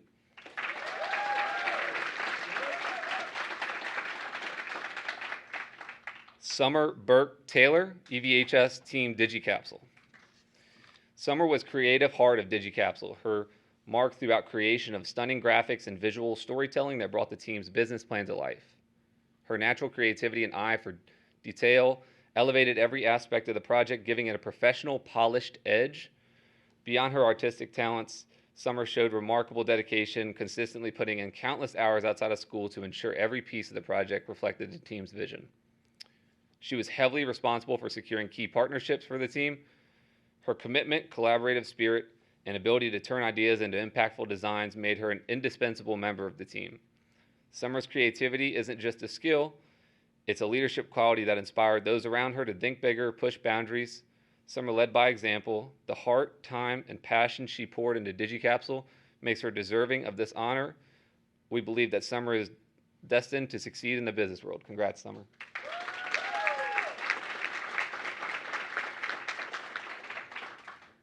Darius Stanley, EVHS Team LinguaLens. Darius showcased and grew his aptitude for leadership and initiative during the E-Squared semester. He was instrumental in leading the financial efforts within his team and developed an entire working prototype to learn the ins and outs of their product. His ability to take a concept and turn it into something real has not only elevated the team's credibility, but also set their project apart in a powerful way. Beyond his technical talents, Darius demonstrated perseverance, problem solving, and a deep commitment to excellence. We believe Darius's resourcefulness and drive will carry him far, and we are excited to see what he builds next, both in the business and in life. Let's go, Darius. Congrats, Darius.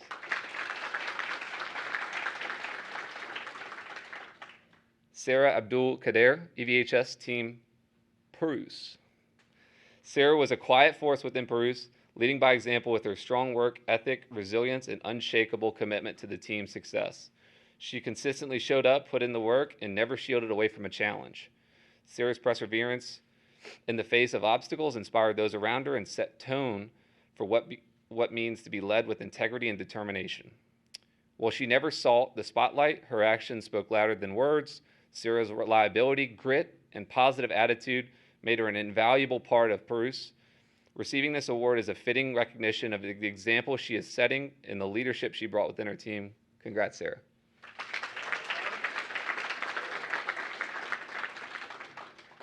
Sedona Altman, EVHS, Team Lingualens. Sedona demonstrated consistent leadership, communication, and strategic thinking. She played a pivotal role in leading her team's business plan, introducing creative and thoughtful modifications to their product and plan, and both enhanced both financial performance and potential for growth. She asked pertinent questions, adapted quickly to challenges, and sought out and received feedback from her team and external parties. We have no doubt that Sedona will go far after high school and in the business world, and will continue to demonstrate outstanding leadership wherever her path takes her. We are cheering you on, Sedona. Congrats, Sedona.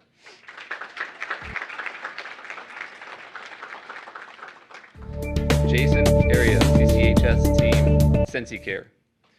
Jason has been a consistent and natural leader of his team. He worked over weekends, spring break to keep things moving forward. His calm and focused attitude was essential in getting CTEC to the finals, and he was absolute pleasure to work with. Congratulations, Jason. And with that being said, please join me all in applauding these outstanding young leaders.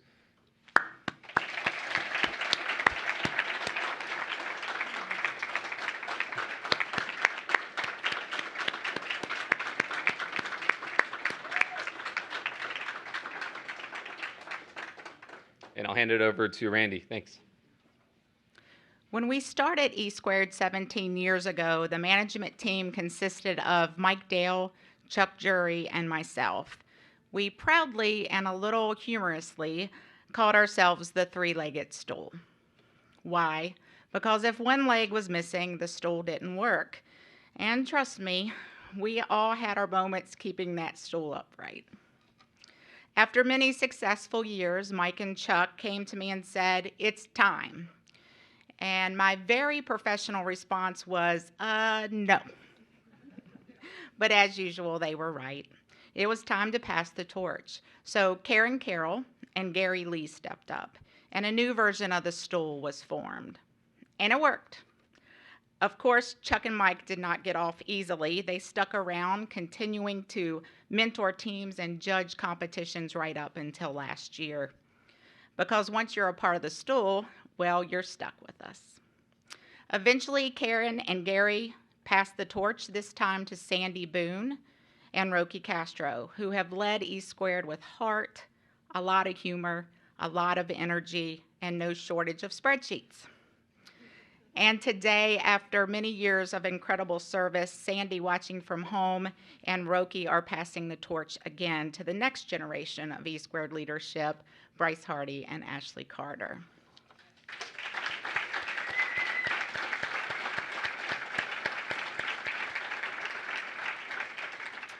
Roki and Sandy out there, thank you for your time served.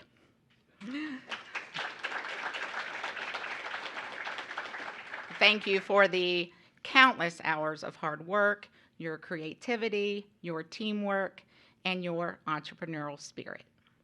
You have helped E Squared grow in amazing ways, Roke. And don't think you're off the hook, because you will be back to judge or coach, right? Oh, I don't take maybes. We're looking forward to all that is to come with you, and just can't thank you enough. I'm going to ask Karen, Chuck, and Mike to come up, as well as, and Gary and Sandy, if they were here, as well as Bryce and Ashley. I would like you to see the E Squared management team for the last 17 years together. So come on up, guys.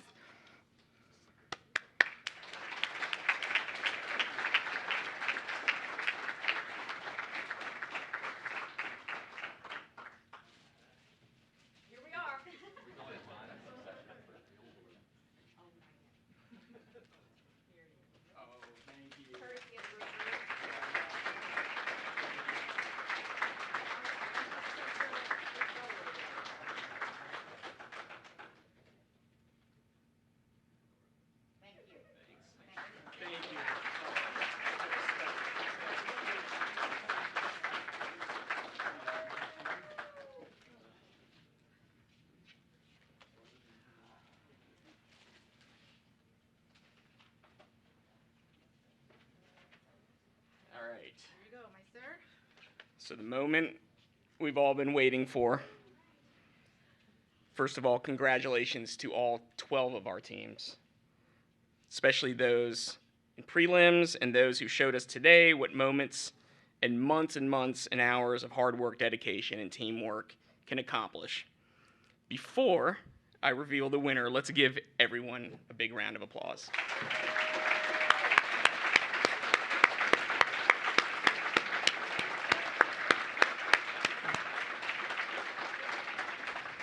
All right, this is the same envelope that Randy has used for 17 years. We have a little ritual here at E Squared. Mike's always said she could stretch $1 further than a limo at a prom night, so I think he was right. In this envelope, we have the winner. Each student will receive a $10,000 scholarship. So drum roll, please. And this year's 2025 E Squared winner is Orion. Please come forward. Can we have the coaches as well?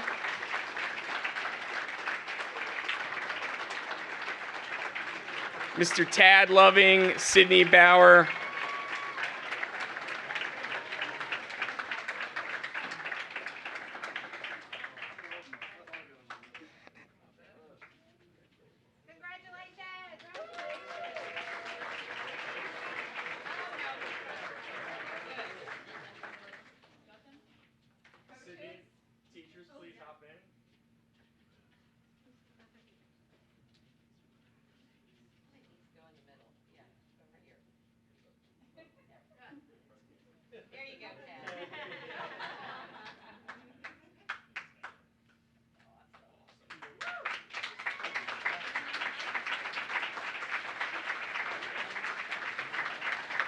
Would any of the students or coaches or teachers like to say anything? Okay, come on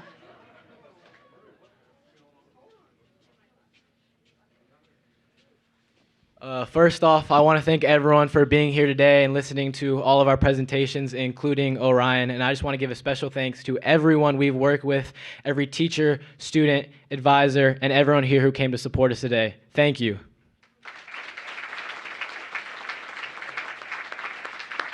Anyone else?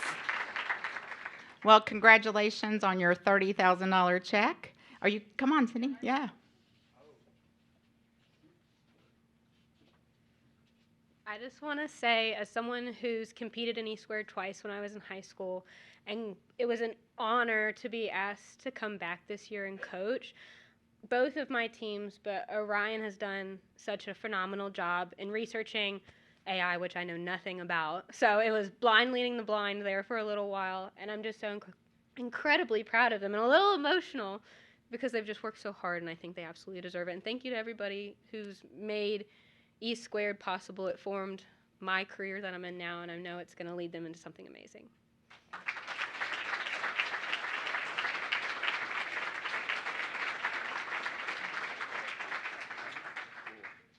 Thank you all again.